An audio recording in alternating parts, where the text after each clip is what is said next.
มามีแล้วเนาะมามีก็เนาะช่วงต่อไปมีเนาะ เขาก็ไปเป็นพุทธประวัติเลยเจ้า เอาละผู้ฟังที่จะตอบพุทธประวัติเนี่ยกับเตรียมนะเจ้าวันนี้อืมเป็นของโต๊ะนี่ฉันตะวัง่านยๆเนาะของพุทธประวัตินี่นะตะวันจะมาเป็นคนถามนะเจ้าครับจะพุทธสมัครไปประอยู่วัติในวันนี้เลยแม่นเจ้า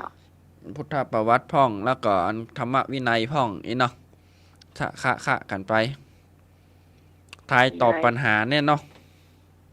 เจ้าครับ อันนี้ก็มีตัวช่วยหน่อย หนังสือหมดเล่มนี่แล้วบ่ฮู้เนี่ยของหน้าใหม่ของหมดเล่มนี่แล้วหรือยังบ่ฮู้เนี่ย ก็ซ้ำๆไปสองอะไรมันที่ปีนะไปเข้าปีที่เก้าวันแล้วเดือนเนี่ย โอ้รายการก็ประเมินแล้วนะ9 ปีแล้วนะตายกันยังม่วมีนข้อพฤติการเนี่ยแม่นปีที่เก้าแม่นเอากันเนาะเอากันตายกันอย่างละนิดอย่างละน้อยได้ธรรมะวันละข้อก็ยังดีเนาะนะครับเจ้าอ่ะอันนี้ก็เริ่มแล้วเนอะฟังดีๆนะพุทธประวัติพระธรรมเทศนาใดที่พระพุทธเจ้าตรัสโปรดยะสกุลบุตรนะครับอันนำกรรมเนอะพระเทศนาใดที่พระพุทธเจ้าโปรดยัสสกุลบุตรกอไก่กถาวัตถุขอไข่ธรรมจักรกับปวัตนสูตรขอควายอนุอนุปุณพระบุพพิกถานะอนุบุพพิกถางองูมงคลสูตรนำกรรมเนาะนี่ตอบได้เลยคุณผู้ฟังก็หมายตอบนี่เจ้าแต่ว่ายังมาตอบเพื่อคุณผู้ฟังตอบก่อนเจ้าโอกาสเจ้ากอไก่นะ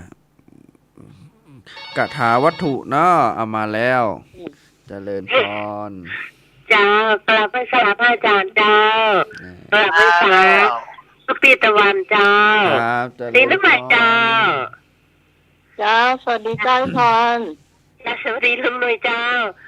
สวัสดีธรรมะใครเชื่อทุกท่านพี่ฮอนคอควายเจ้าอนุบุพิกถาเจ้าอนุบุพิกถาเนาะฮอนคอควายมาแล้วเนอะ1 คนมาอยู่ข้อนี้น้องหมายตอบได้อยู่แล้วเนาะก็เลยให้โอกาสคนอื่นเนาะเพราะว่าเขาก่อนก็ธรรมเทศนาที่ของยศกุลบุตรเนาะตอบมาเลยตอบมาได้เลยนี่เจ้าเดี๋ยวตู้จะอ่านนั้นทวนแห่งกรรมเนอะกอไก่กถาวัตถุขอไข่ธรรมจักรกับปวัตนสูตรขอควายอนุบุพพีกถาของงงูมงคลสูตรนะครับเอาละตอบมา1 คนละคอควายตอบมาได้เลยที่053-226-058เจ้านะครับตอบมากันได้เลยคือข้อละ5 นาทีหรือ10 นาทีเนาะตอบกันมาเลยเดี๋ยวเฉลยละลุงหนุ่ยขอไข่มาเลยลุงหนุ่ยขอไข่ ลุงหนุ่ยขอไข่เนาะครับครับผมมาละธรรมจักรกับปวัตนสูตรแม่นว่าลุงเลยขอไข่ธรรมจักรขอควายเจ้าขอควายเนาะแม่ลุงวัดกะอันนี้แม่สุพีเนาะแม่นเจ้าเสียงมันแค่ได้น้อยเนอะแม่เนาะเสียงจำเสียงได้ไม่แดงไม่แดงหรอกปูนเนอะประมาณนั้นงุยจะตาลงไปนอนปลาแดดนะเจ้าครับผมจันทาชื่นใจครับผมเป็นน้อยสารกลางมาเอาละติดแล้วเนาะเจ้าเอาข้อควายเข้านาเนอะข้อควายเข้านาเนาะงองูเข้านานี่มีเนาะไม่เนาะงองูเข้านานี่มีเนาะก็ได้เลยครับขอควายเข้านานะครับของอนุบุพพีกถานะครับ ลูกบุพพิกถา บุพพิกถา เนาะ นะครับบุพพีนะครับ ก็คอควายเหมือนกันจ้ะ คอควายเหมือนกัน ก็ นะ มาช่วยกันตอบปัญหาเนอะ มาเลย ส มา วัส เลย ดีน้องพรเนอะน้องพรหาย ครั ไป บ เสียงยังไม่ค่อยแจ่มใสเท่าไหร่ สวัสดีแม่สุพิตเตยา นะครับ มาเรื่อยๆเนาะ มาพี่สาวรีมาเลยเจ้า วันนี้พี่ตองเสียงค่อยใส่ตัวใดเสียงเหมือนเงางอยยิงได้พี่ตองโทรมาเหมือนกันเหรอ เศร้าโศกยังไง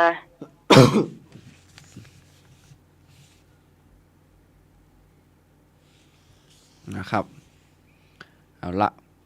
โทรมาแฮม ไอ้ เน นั อก ร์ ร้องนี่กับเพจกันนี่ นึกมา คนนี้อยู่ข้างวัดประตากันนี่ เอาแล้วมาแล้วเจริญปอน เจ้าไปสาเจ้า ครับ นวลตาแดด มาแล้ว สวัสดีเจ้าไม้ อืม พระเจ้า ทุกเสียงทุกทุกคนทุกท่านเลยนะเจ้า ครับ จ้า จะเอาคอควายเหมือนต้นนั้นนะเจ้า คอควายเนาะ จ้า ผมนะ ออกไป เจ้า จ้าขอบคุณจ้าแม่เนือเจ้า ครับ เจ้าสวัสดีเจ้า คือดีไปทางแม่คุณนาตัวนั่นข้าวปลาแดดเหมือนกันเนาะอันนั้นผ่าแค่ในเสา เอา แม่นละ ไม่ทำจะนา บ ไป ริเวณเนื้อแม่เนอ เอาละ โอ้โห มาเรื่อยๆเนาะเจริญปอน เจ้า เอาคอควายตัวเปิ้ลนะเจ้า คอควายเหมือนกันเนาะ จ้าดี ตันกล้วย มา วัน ละ นี้ตันกล้วย กัน ครับผ ขอ ม ควาย นั่นละนี่นะ เนาะอันนี้นะแม่นละเนี่ย อันเนอะแหมสักกรรมตูจะเฉลยแล้วนะ มาแหมกามีมคือเจ้าคุณผู้ฟังที่จะตอบข้อนี้อะเจ้าถูกเขามันได้เลย เนี่ยโมนลงนี่ นะครับมันคำถามว่า ไม่รู้ดูตรงใดนี่เรื่องวันเสาร์เหตุการณ์นี่บางคนมีนะ เออ พลาตีสวัสดิ์นึกได้จะเป็นวันเสาร์อยู่เลย มาละมาละ โอเคครับ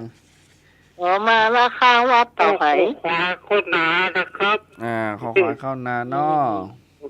มาเห็นละ โอ้ควายของวังก็แม่นโคตรหนาก็แม่น ครับผม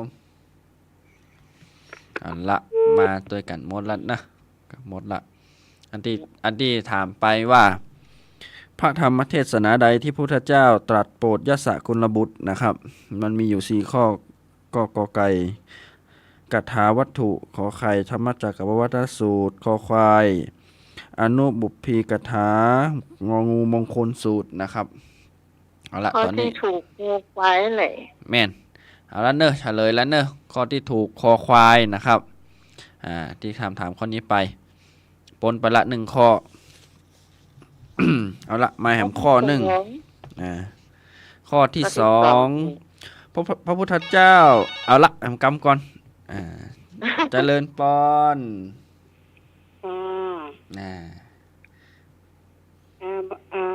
แม่กัญจนานะคะ แม่กัญจ เอา นานะครับ นี่ครับ บอกน้องหมายค่ะ อ่า แม่กัญจนาถนัดฟัง ไม่เจ้า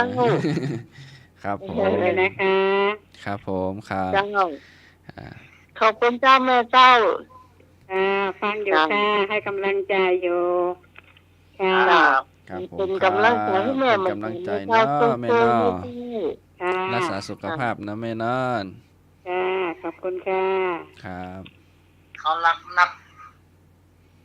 เอาละ นี่แฟนรายการ แฟนรายการเนาะขออนุญาตวางสายเนอะเอาละ เจ้า ว่าเปิ้นมามีหยังก็โทรขึ้นมาหากันได้เนาะคือกำลังใจกันได้นะครับ เอาละข้อที่สอง ฟัง อันนะพระพุทธเจ้าเสด็จไปเมืองราชคฤห์นะพร้อมด้วยภิกษุสาวกจำนวนกี่องค์นะครับพระพุทธเจ้าเสด็จไปเมืองราชคฤห์พร้อมด้วยภิกษุสาวกจำนวนกี่องค์นะครับข้อกอไก่6องค์นะครับขอไข่60องค์นะครับคอควาย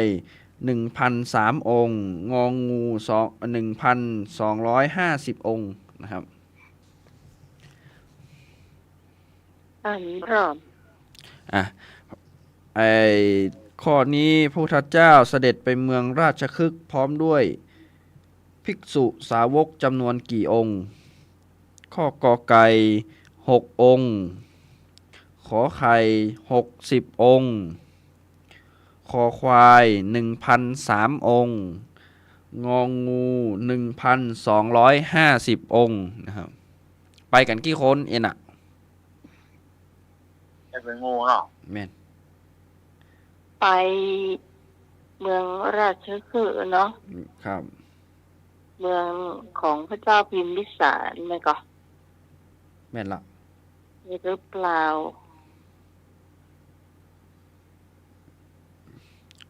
พระพุทธเจ้าไปเมืองราชคฤห์นะครับเปิ้นปลา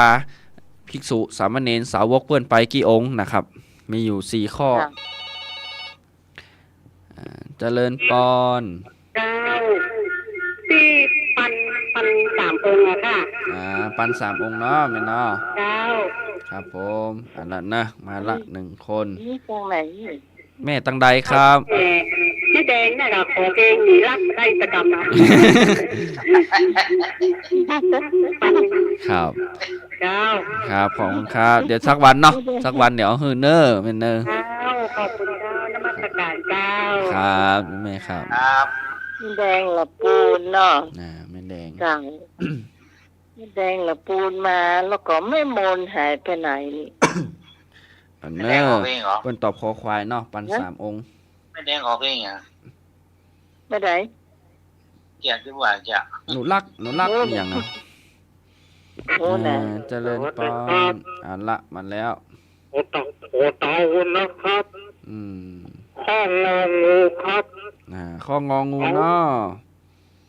ขอเตานะครับ ครับ ผู้เกิดผู้หัวเนอ มาฮูเนอร์เป็นอย่างถูกมาถูกเป็นอย่างเนาะ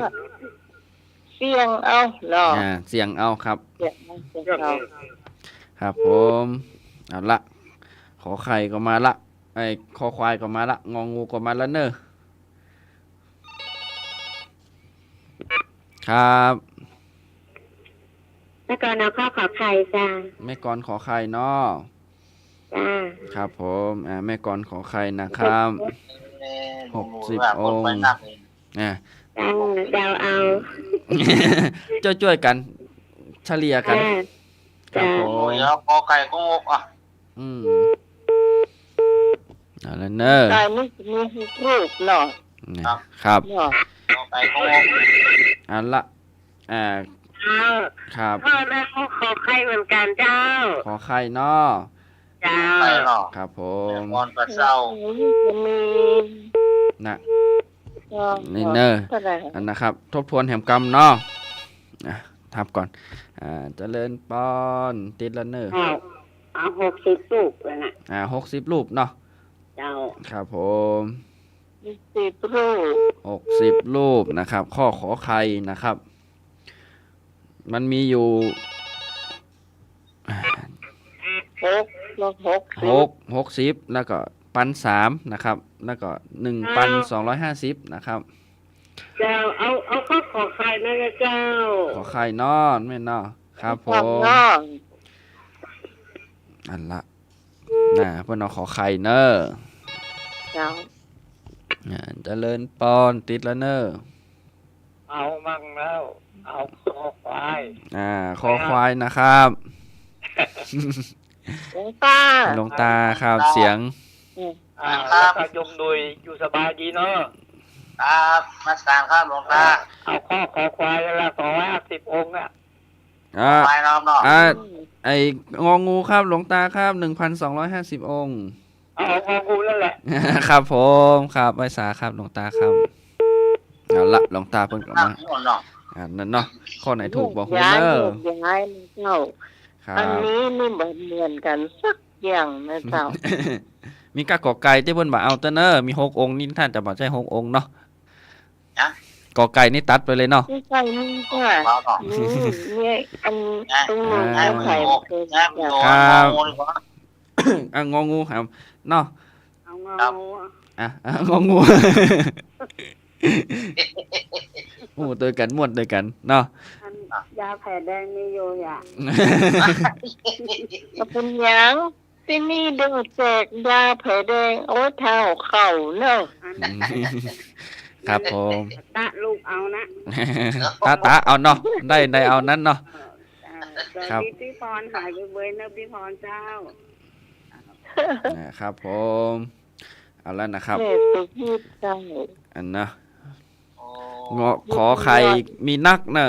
คอควายลองลงมางองูกับปอกันเนอร์นะครับตายตักกันเข้ามา พอไก่นี่มันอ้วนหรอ นี่น่าจะเพิ่นจะส่ง ไปตัวพระพุทธเจ้านะครับ ถ้าไปตัวพระพุทธเจ้าเนี่ย น่าจะเกิน60นะ มาหูเนอะน้ำหมายข้อไหน ข้อใด ลองหู งองูเนาะตามหลวงตาเนาะ1,250 องค์นะครับ นะ1,000นี่ 1,250 องค์งองู ไปจ่ายเมา หมาว่ะ ปานนั้นไปถึงจ้ะปานนั้นไปถึงจ้ะยายอันนั้นมันกำลังส่งไปเผยแพร่อยู่อ่ะ อืม ข้อใด ข้อใด ไปละ ขอไข่ที่เพิ่นมา เอาไปเพื่อนอะไร ค่อนกันที่ขอไข่นะ ขอใครมัน60ป่ะจ้ะ แม่น แน่นะครับ60เมื่อขอไก่60 ข้องคอควายนี่1,003 องค์ นั่นบ่จ่ายนั่นมันเรียน3พี่น้องอันขอใครแท้ถูกละ บ่ฮู้เนอะนะครับ เอาละตักตายกันมาเนาะ น่าจะมี61เนี่ยมี60นะ ครับเอาละตักตายกันมาละมาเหลือกันแล้วเนาะจะเฉลยแล้วนะ เอาไหน คันปากยอบตอนนี้นะ ไปเลย เอาละครับ อันปัญหาที่ทายไปนะครับ พระพุทธเจ้าเสด็จไปเมืองราชคฤห์พร้อมด้วยภิกษุสาวกจำนวนกี่องค์นะครับ ข้อที่ถูกคือคอควายนะครับ1,003 องค์ เพิ่นไปกันนักตอนนั่นรู้สึกว่าเรียนพุทธประวัติมานี่เคยอ่านผ่านๆนี่น่าจะช่วงที่ชะเนียนสามพี่น้องน่าจะพวกเพิ่นเอาจะมาบวชเซตนั่นน่ะ ช่วงนั้นน่ะ อ๋อเจ้า ครับเพิ่นก็เลยปาไป1,003ครับ จะดึงหมูนี่เข้ามาได้มันก็เลยนักไง ครับ เนาะ ครับ1,003 องค์นะครับ ถูกไปละ อืม หลายคนถูกไปอยู่ แต่ทุกบัดนั้นเนอะไขคนลงคะแนนนะ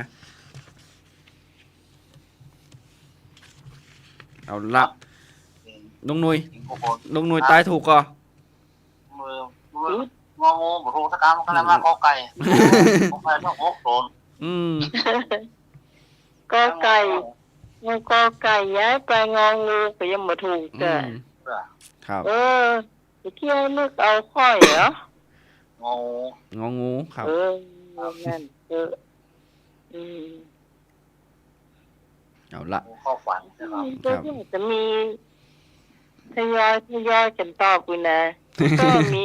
ครับ มีถูกนักอยู่ ข้อเลยนะ มีถูกนักอยู่ หลายคนถูกอยู่ครับ มีคนถูกอยู่ ครับ แต่ขอ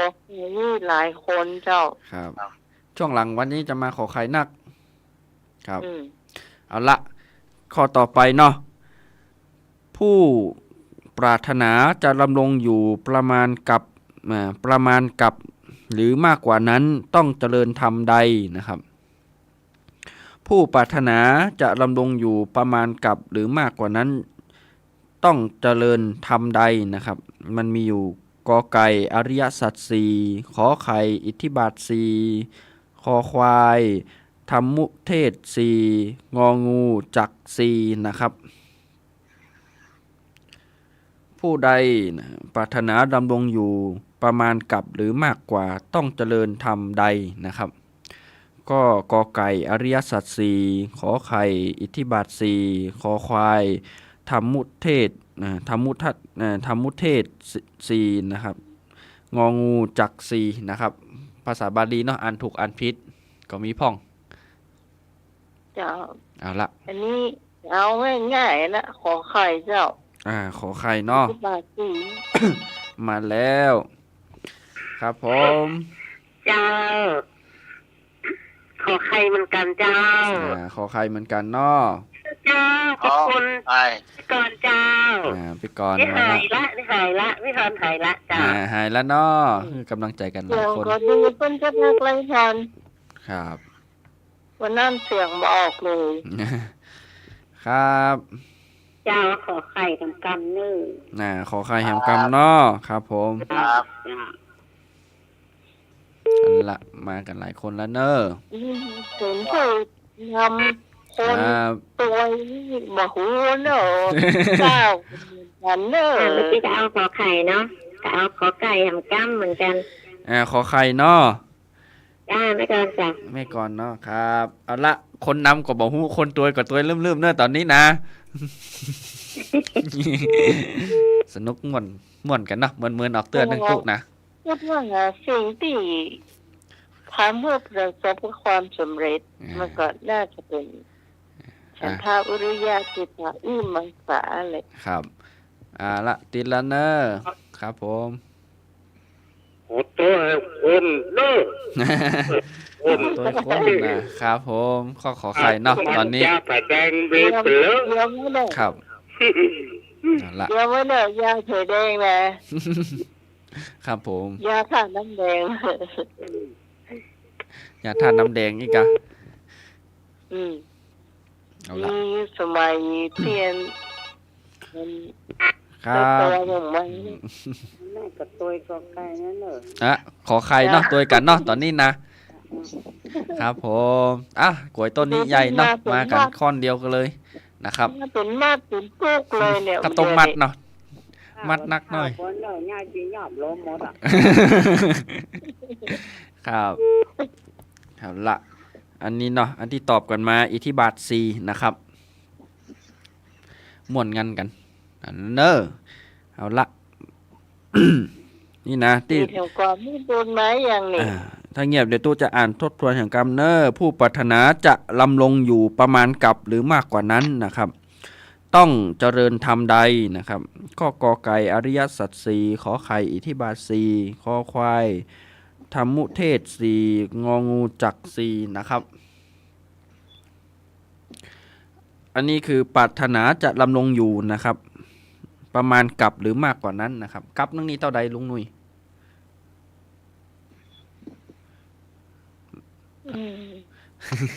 กับนี่นับมาได้เนาะ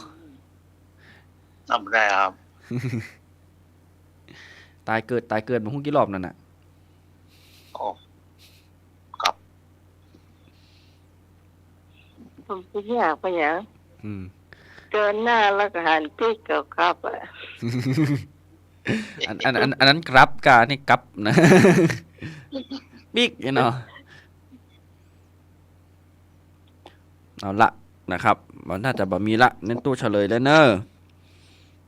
นะครับข้อที่ถูกนะครับผู้ปรารถนาจะดำรงอยู่ประมาณกับหรือมากกว่านั้นต้องเจริญธรรมใดนะครับ ข้อที่ถูกคือ ข้อขอไข่นะครับอิทธิบาท4โอ้ตานกวยกันถูกงวดนี้ ถูกแล้ว ถูกแล้วนะครับบาง มาดูกอไก่กับบัใจทุกสมุทัยที่โรดมากเนาะ แม่น ใจ แม่น กอคอไข่เนี่ยมันน่าจะใกล้เคียงหรือว่าถูกต้องนะ โอ้ยแปลมาออกเลย ครับ เอาละเนอะเอาแล้วนะอันนั้นแฮมข้องเนาะก็ถูกพ่องบ่ถูกพ่องเดาเอาพ่องซ้ำๆกันไปหั่นนะเดี๋ยวมันตึงปะนะครับข้อที่3ข้อที่4ข้อที่4เนาะพระนางพิมพาเมื่อบวชแล้วได้สำเร็จเป็นพระอริยบุคคลชั้นใดนะครับ พระนางพิมพาแม่นพิมพาเมื่อบวชแล้วนะสำเร็จเป็นพระอริยบุคคลใดนะครับกอไก่พระโสดาบันนะครับขอไข่พระสทาคามีนะครับครับสทาคามี แล้วขอควายพระอนาคามีนะครับงองูพระอรหันต์นะครับมี4ข้อเนี่ยพระนางพิมพาเมื่อบวชแล้วสำเร็จเป็นพระอริยบุคคลใดนะครับก็กอไก่พระโสดาบันขอไข่พระสทาคามีคอควายพระอนาคามี ขึ้นต้นนี้ก่อนเนาะ งองูพระอรหันต์นะครับเอาละไข่ขึ้นต้นก่อนน้ำไหมเนาะโสดาบัน โสดาบันก่อนเจ้า ครับ พระนางพิมพาเป็นแม่ยิงเนอ เจ้า เอาละมาแล้วเนอครับ เดี๋ยว เจ้า บวช ข ไป อต ยั อง บ ตู้ พระ จะ โม เตือน เจ้า ไม่ก่อนงองูเนาะครับผมเอาละเนอถูกนั่นหมอหูนะ เอาละแยกทางนะเจ้าพี่พรกับ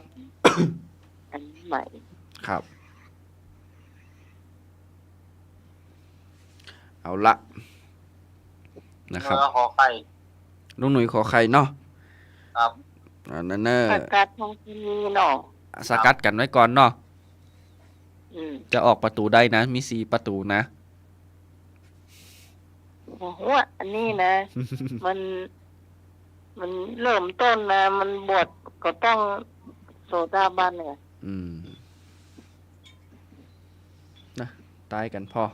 นั่นกันพอ ขอไข่เนี่ยนึกออกไข่เนี่ย อ๋อหันเนาะ เออ ไอ้เลิกมาเป็นนั่นผู้ช่วยนะกำนันตายไปแล้ว ละมาแล้วครับ เจ้าแม่นวลเอาดาวเอาเนาะเจ้า ครับ เอาขอไข่ ครับขอไข่นะครับ พระสทาคามีนะครับ อ่า ไม่นวลเป็นผู้สนับสนุนไอ้หนุ่ยว่ะ จ้าที่จริงก็จะไปเจอน้องใหม่นะแม่นวลบอกให้โหก็ได้จ้า ครับครับ จ้า เนาะครับผม สกัดพาคำเรื่องคอของไหนนะครับ เจ้า อ๋อไข่ ขอไข่เนาะลุงหนุ่ยเนาะลุงหนุ่ยขอไข่เนาะ นี่คือจะเป็นผู้สนับสนุน ครับ ให้กับน้อย เอามาโคบเป็นเนาะ ครับ ครับ โคควาย ขอควายนะครับครับผม อันนี้คือเจ๋งเลย กวางงูก็มาโคบ มันมาโคตรเตื้อขอควายเนาะ บ่ถูกเจ้ามัน ครับผมละ โคบสี เฮา แดง ก็เป็น ข ควา อง มรู้เฮาเนาะเฮาบ่ฮู้จึงได้ถามเนาะเฮาบ่ฮู้จึงได้ตายเนาะนะครับ ครับผม พาคำอนาคามีเนาะคอควายเนาะ ครับคอควายนี่สทาครับอนาคามีครับฮัลโหลติดแล้วเนอร์ครับผมยังก็แม่เสียงบ่ได้ยินเนอร์ตะกี้โทรมาแหมกำนะ เสียงบ่ได้ยินเนอร์ เสียงมันได้ยิน เสียงบ่ได้ยินนะครับ ครับผม สวัสดีเจ้า ครับ ฮัลโหล เจริญพรก่อนแล้วเนอร์โยมเนอร์ เอาก็ไก่เลย ก็ไก่ เจ้า ครับผม ใช่ยังนี่ เดิน แม่ ไม่บุญ อ๋อไม่บูน ไม่บุญครับ ครับ เสียงมันไข้ขาดหายๆเนาะอากาศมันไข้มืดครึ้มๆหน่อยนะครับครับผม จ้าแม่ก่อนเอาไปคู่อันแม่พรนั่นเนอแม่พรมันมีคู่ ไม่พอนี่งองูเนาะ ครับ อ่า ครับผมเอาละมีเป็นกู้แล้วเนอะ จริงก็จะเอาคอไข่ไอ้คอจะเอาคอไข่ตัวไอ้หนุ่ยมีหลายคนละ ครับ ก็แม่ขั้นเหงาเนาะเอามันเป็นกู้แล้ว แม่บอล นะ แม่บอลมีคู่ ครับครับ แม่ก่อนก็เลยเอาเป็นคู่เนาะ ครับ หมูตั้งก็เรื่องเดียวหมูเกี่ยวตั้งมา ทอนเหรอ เอาละที่ฟังมานี่นั่นนะใครมีกู้พ่องมีกู้หูนะ4 ตัวนี่มีคนถูกแน่นอน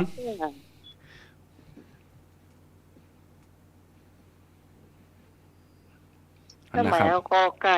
แม่บุญมาตัว ลุงหนุ่ยเอาขอไข่เนาะ ครับ มาตัวหลายคนเลย รวมตัว โดนโดย คอควายเหรอ ไอ้นึก ไอ้นึก ยังมีคนตัวเนี่ยเข้าใจไปดูไปดู ละมันละเนอ เจ้า ครับ เอาคอควายไปอันนึงเอาปะ มีกู้กันละเนอเดี๋ยวนี้นะครับคอควายเนาะ เจ้า ครับผมอันละ โอ้เจ้าสั่งเป็นลูกของกูพี่ ข้อนี้ข้อเดาเนาะ พี่พรกูครับพี่กรณ์ครับ เจ้า ผม กูได้จะถูกอันเนาะ เฉลยโอ้ เฉลยเนอะ ชาตินี้แปลงไว้แล้วมาเฉลยเนอะพระนางพิมพาเมื่อบวชแล้วสำเร็จเป็นพระอริยบุคคลชั้นใดนะครับ ข้อที่ถูกคืององูพระอรหันต์นะครับ โอ้ สำเร็จสูงเลยสำเร็จอรหันต์เลยนะครับตอนเปิ้นบวชแล้ว โอ้ อันตอนพระโสดาบันนี้เปิ้นน่าจะตอนที่เปิ้นฟังธรรมครั้งแรกอะครับ แล้วก็ตอนเปิ้นขอบวชเนี่ยนี่คือนี่เนาะเปิ้นขอบวชชีเนาะ ครับ พระเจ้าก็เลยนั่นเป็นสำเร็จเป็นพระอรหันต์เลยนะครับ โอ้ บัจจัยพ่อใจอย่างเดียวนะอรหันต์นะไม่ยิงก็มีนะครับ ส่วนมากเขาจะได้ยิงกับภิกษุอีเนาะภิกษุนะเป็นบุรุษเนาะภิกษุนี่สำเร็จอรหันต์สำเร็จอรหันต์เนี่ยตอนนี้มาตายมาตักตัวก็อ่านผ่านๆตั้งแต่ช่วงกลางวันละอ่านพอที่จะมาทายมาทักธรรมะคลายเครียดนี่เหรออ่านพอโอ้อันนี้นี่เฮาบ่เคยหันเฮาบ่เคยพอไอ้เนาะเฮามาตายมาตักกัน แน่นอันนี้ไม่เคยตาย ครับ อันนี้ก็เลย สักข้อนี่ ครับ สักข้อ เห็นสักโอ้เตรียมไว้นักเหมือนกันนะ เจ้าเดี๋ยวนั้นมัน4 ทุ่มป่ายอยู่ 4 ทุ่มครึ่งครับ สดที่ไหนเนี่ย อ่า โอ้32อยู่ 32อยู่ครับวันนี้ ได้มา นี่สามเณรเอาลักมาเนาะนิทานมาได้ละบ่มีคนกอมรับแล้วนะเอาฟังนิทานกำไรเฮารับตลอดนะครับ อันนี้นะครับถามในหมวดธรรมวิจารณ์นะครับ อันนี้ง่ายๆหน่อย เทวทูตหมายถึงใครนะครับนี่ข้อที่5เทวทูตหมายถึงใครนะครับกอไก่คนแก่นะขอไข่คนเจ็บนะครับคอควายคนตายนะครับงองูถูกทุกข้อนะครับถ้าเป็นจานสมัครเอานี่นะ สบายเนี่ย เมน ข้อเนี่ย เมน เทวทูตกับคนใจเทวทูตคนตายเนาะ นี่ทุกข้อไม่ตามทุกข้อนะ ละ เมา เมาเนาะ เมา ลุงนุยเหรอ ไม่เอา ครับ ตายละ คนตาย คนตายเนาะเจ้า นะครับละมาตัวกันหน้าไหมแล้วเนาะคอควายงองูนะครับ ทุกข้อ ลุงนุยเอาคนตายวะอันคอควายนะครับ คนตายนะครับลุงนุยตักคอควายครับ เอาในการกระเอาข้อถูกทุกข้ององูจ้ะ ครับผม มีเสียมละงองู เมา ถ้าจัดสมัครก็เป็นอีเนาะเมานี่เนาะเจริญปอน เจ้าเมาตัวเจ้า เมาตัวนะครับงองูครับผม เมาตัวเนาะ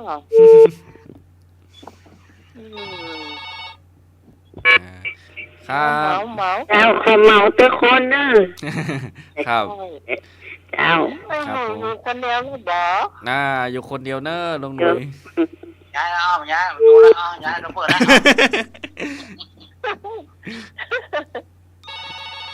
้ว มาแล้วครับ งองูเหมือนกัน งงเหมือนกันเนาะ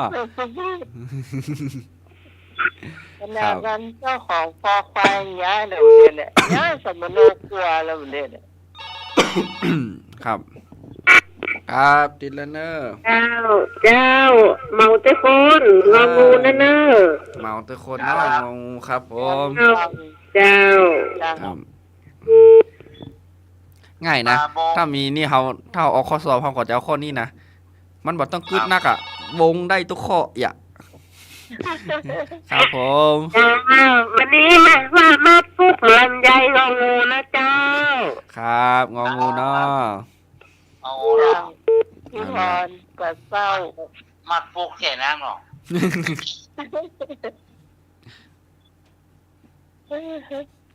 เอาละม่วนกัน ปุ่มบัมมันอ่ะ อืมอาจารย์สมัครมา ร้อยนึก อืม นึกไหน อืม เอาละอ่ะ อาจารย์สมัคร ต่อหายกับไป อาจารย์สมัครปิกมาหรือยังนี่ปิกมาแล้วเนาะวันพุธเพิ่นจะมาออกนี่นะ พูดก่อน อ๋อครับอ๋อตอนนี้เพิ่นอยู่ พูดก่อน ต่างประเทศ สิ เพิ่นอยู่เวียดนามรออาจารย์สมัครนะครับ มันผูกกับนิ้วก้ามมาเครื่องบินมาถึง นั่งเครื่องบินนี่2 ชั่วโมงก็ถึงแล้วเนาะ เจ้าเรียกตามนี่ได้เนาะ อืมต้องอาจารย์สมัคร LD แต่นินทาเพิ่นหน่อยสุมาเถอะครับครูบาอาจารย์ ดีฟังเขาอยู่เนอะ แม่นเฮาอู้กันนี่นะเปิ้นฟังเฮาอยู่นะ เพราะว่า เจ้า ตอนนี้เปิ้นโหลดแอปมันจะมีแอปหนึ่งเนาะตู้ก็บ่ฮู้จะได้แต่เปิ้นฟังได้ทั่วโลกนะครับ ทั่วโลกเนี่ย ครับ เออ ครับผ ฟั ม งทั่วโลก ผมเอางองูทุกคนครับ ครับงองูตัวคนเนอะไอ้นึกมาละ เอางองู ครับ เอา เข้า เอามากเนาะ ไอ้นึก ครับ เข้าอืม เอาละเนาะ ขาดไผ่เนี่ยขาดพิสารี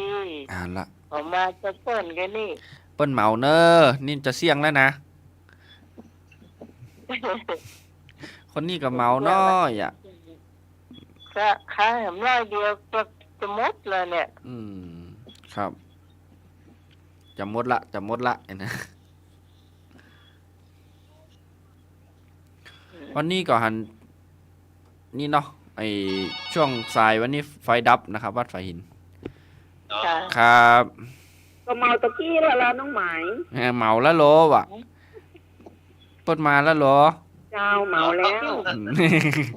เมาแล้ว โอ้ ครับนี่อัน เปิ้นมาแล้ว เมนเปิดมาแล้ว อันตัวอูน้อยเนาะตะกี้หม้อแปลงระเบิด ถ้าข้อคนฟังช่วงบ่ายนี้ถ้าวัดไฟหินดับไปนี่นะมีเหตุนิดหน่อยนะครับ อืม เพิ่งมาตอนทุ่มปลายนี้แต่อาจารย์เพิ่นก็ติดเครื่องปั่นไฟออกอยู่นะครับ อาจจะดับอาจจะนั่นขาดช่วงไปหน่อยเอาละครบแล้วเนาะครับ ข้อที่ 5 เทวทูตหมายถึงใครนะครับ เฉลยข้ององูนะครับเหมาทุกคนเลยถูกทุกข้อนะครับแปลว่าคนแก่แปลว่าคนเจ็บแปลว่าคนตายนะครับ สุดท้ายมันก็ลงนี่ฮะเนาะเหมือนกันทุกคนนะครับ เทวทูตถูกทุกข้อเอาละอันนี้คำถามข้อที่ 6 นะครับ มาแหมข้อละเนอร์ เจ้า ท้าวกุเวศหรือท้าวเวสสุวรรณนะครับ สถิตอยู่ในสวรรค์ชั้นใดนะครับเนี่ยข้อนี้ตุก็มาถามท้าวกุเวศหรือท้าวเวสสุวรรณนะครับ สถิตอยู่ในสวรรค์ชั้นใดนะครับ ข้อกอไก่จตุมหาราชิกา ข้อขอไข่ดาวดึงส์คอควาย ยามางองูดุสิตนะครับท้าวเวสสุวรรณนะครับ สถิตอยู่ในสวรรค์ชั้นใดนะครับครับ เจ้ามาแทนตอบกอไก่จตุมหาราชิกาเจ้า ครับมาแล้วเนาะกอไก่ก่อน เรานี่พี่พรมาแล้วนะเจ้า ครับ จ้าเมื่อกี้แม่พร อันนี้แม่กรจ้า แม่พรแม่กรเนาะ จ้าแม่ก็ด้าวกอไก่จ้า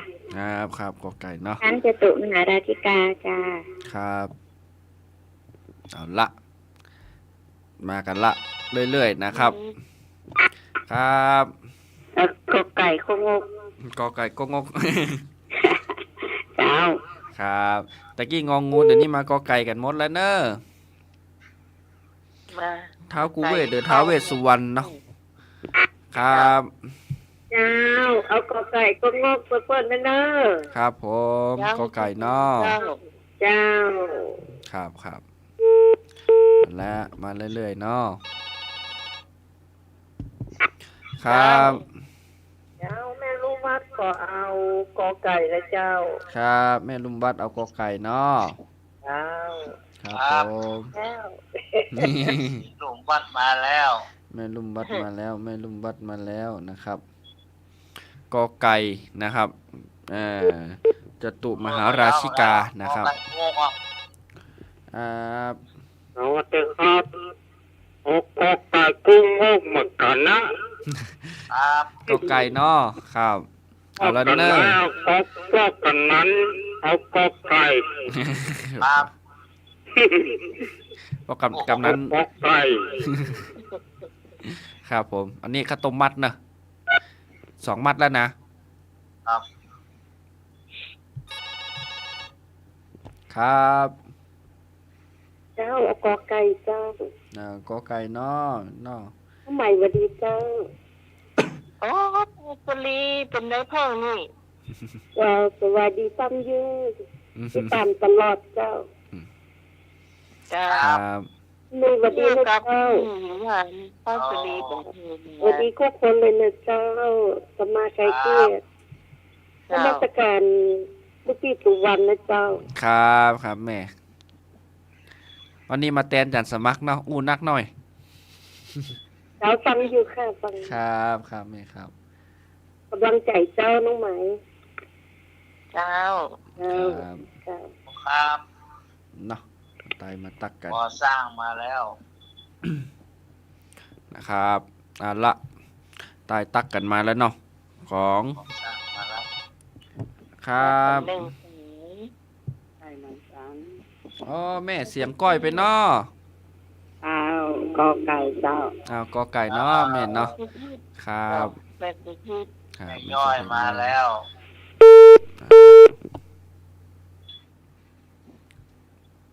กอไก่เหมือนกันหมดเนอะ แม่มนนี่เจ้าแม่มน แม่โมน แม่มนแบบ แม่โมนแม่โมนได้รับแล้วก็ แม่สมเนี่ยมโนก็ให้แซบเจ้า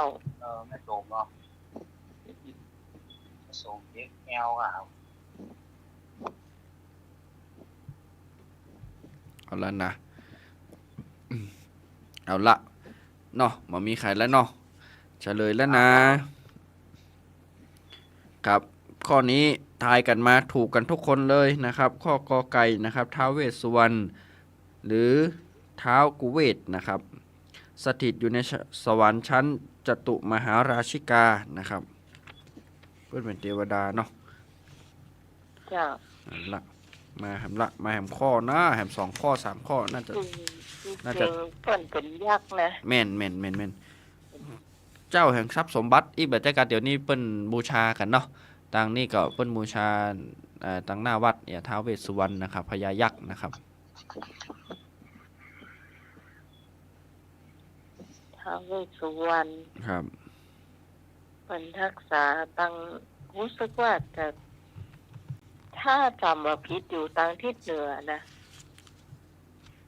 เปิ้นจะมีทิศประจำของเปิ้นอยู่นะครับ นี่เลยทิศเหนือ ครับเอาละข้อนี่ข้อที่เท่าใดข้อที่7แล้วเนาะ เจ้า ครับบ่วงแห่งมารหมายถึงอะไรนะครับข้อนี้อันนี้เป็นนะครับบ่วงแห่งมารหมายถึงอะไรนะครับกอไก่อุปสรรคนะครับขอไข่สิ่งชั่วร้ายนะครับคอควายวัตถุกรรมนะครับงองูกิเลสกรรมนะครับละ กรรม บ่วงแห่งมารหมายถึงอะไรกอไก่อุปสรรคขอไข่สิ่งชั่วร้ายคอควายวัตถุกรรมงองูกิเลสกรรมนะครับบ่วงแห่งมารฮะ ถ้าบอกกอไก่จะงงเลย ครับ ตอบสองข้อแล้ว เจ้าแล้วเขาตัดกอไก่เจ้า อุปสรรคเจ้า กอไก่นออุปสรรคนะครับ กอไก่กงกอุปสรรค ลุงหนุ่ยตามเนาะ ครับ อันนี้ข้อที่อันน่าจะตอบอยู่กอไก่ก็งองูอืม นั่นหมายว่ากอไก่ก็งองูเนาะ อืม ครับ เจ้า เอากอไก่เหมือนกันนะเจ้า กอไก่นออันละ เจ้า ไก่นอกกอไก่กงก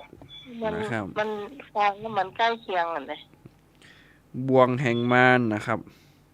อืม หมายถึงอะไรนะครับกอไก่อุปสรรคขอไข่สิ่งชั่วร้ายคอควายวัตถุกรรมงองูกิเลสกรรมนะครับ ครับ เจ้าไม่จะเอางองู เนี่ยไม่เอางองูเนาะกิเลสกรรมเนาะ เจ้า ครับผม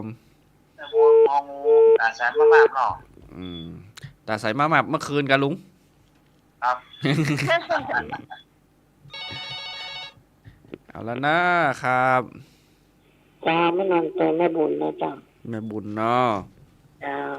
ครับผมเอาละมาตัวกันลันเนอร์กอไก่กับงองู2ข้อนะน้าไหม อืม น้าไหมเดาไม่ก็ เจ้า ครับ ถามกับคำตอบเป็นกับ งองูเนาะเมนเนาะ เจ้า ครับผมเอาละมากันละ2ข้อตู้อินดูเนาะเฉลยให้หน่อยบอ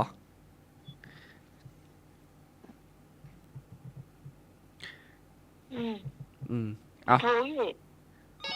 หมอหูนะอู้อินแล้วนะ เจ้าเด็ก ครับ เอ็นดูข้อขอไข่จ้าเอาข้อขอไข่อีดูเว้ย อินดูขอไข่เนาะบวงแห่งมารเป็นสิ่งชั่วร้ายนะครับขอไข่ให้นึกมันละ อันไม่ใช่ว่านี่นะแต่วางโดนนั้นฟ้าผ่าหลอกแล้วกันเนอะ ช่วยๆกันเนอะหมอหูเนอะ ผ่าหลอกเนอะ ครับ ก่อนก็เอ็นดูควาย ก่อนจะไปเลี้ยงควายแล้วกันเนาะ แม่กรควายเนาะ จ้า มันอยู่ตัวเดียว แม่กรคอควายนะครับ จ้า แม่กรเลือกคอควายเนอะนะครับ เอาละมันตึงมีคนถูก4ข้อแล้ว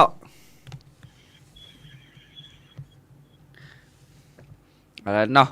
เอาละเลือกไก่ก็มีเลือกไข่ก็มีเลือกควายก็มีเลือกงูก็มีเนอะครับ ใช่ทีนี้2งองูมี2เก้า เอางองูเจ้าง องูเนาะแม่นเนาะ เจ้า ครับผม ที่ เอาละเลือกกันมาละ แม่สุพี่เป็นก็ชอบเนาะ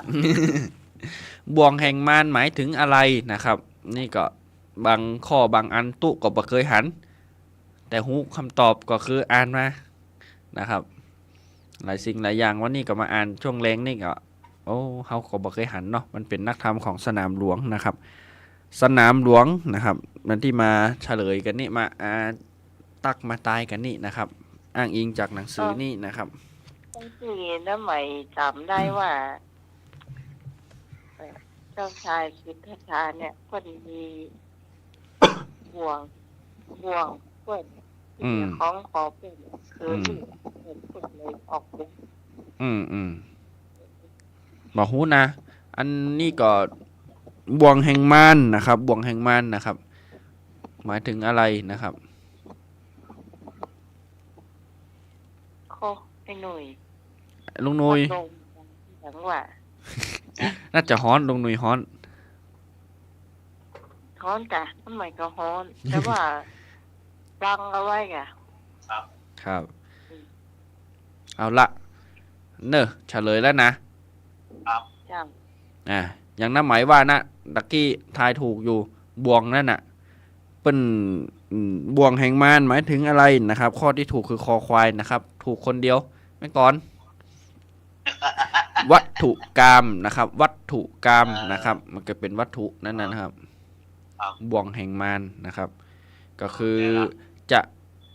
ละก็เสียดายนะกะอย่างเงี้ยกะวัตถุก็คือนั่นนะกะเขายังบอกไปกึดถึงมันนะเนาะมองแห่งมันนะครับ ไปละแอมคลองถูกคนเดียว ลงกอไก่กับนัดกันหมดกอไก่ก็งองูกันหมด หมด อ๋อไข่นี่นึก ขอไข่ อันนี้เดาบ่ได้เนาะ เดาบ่ได้นะครับสวมกันไปเน้อ เจ้า แล้วนะครับ ข้อที่8ข้อที่9แถม2ข้อก็น่าจะ ต่อไปไป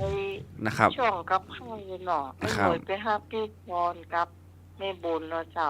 ครับเนี่ยแถมสัก2ข้อเนาะจุ่มงนึงเนาะ จ้ะ ครับในแถม2ข้อน่าจะครบแล้วอันนั้นเนอร์ข้อรองสุดท้ายครับ พระพุทธศาสนาสอนให้มีความเชื่อในเรื่องใดนะครับ ข้อนี้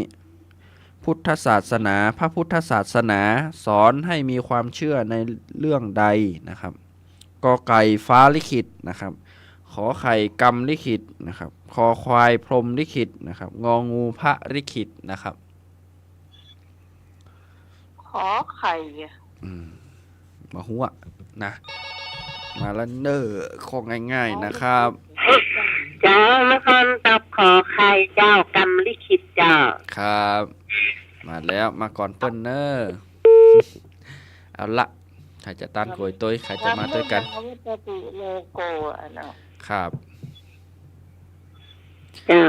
เอา ไม่ ละ นอนก็เอาขอใครนะเจ้า ครับ จังไม่นอน แล้วเนอขอใครด้วยกันเนอ เจ้า ครับ มามา กัมมุนาวัตติโลโกนะครับ สัตว์โลกย่อมเป็นไปตามกรรมนะครับ มีสำนวนนี้อยู่ มีบาลีนี่อยู่นะครับ เจ้า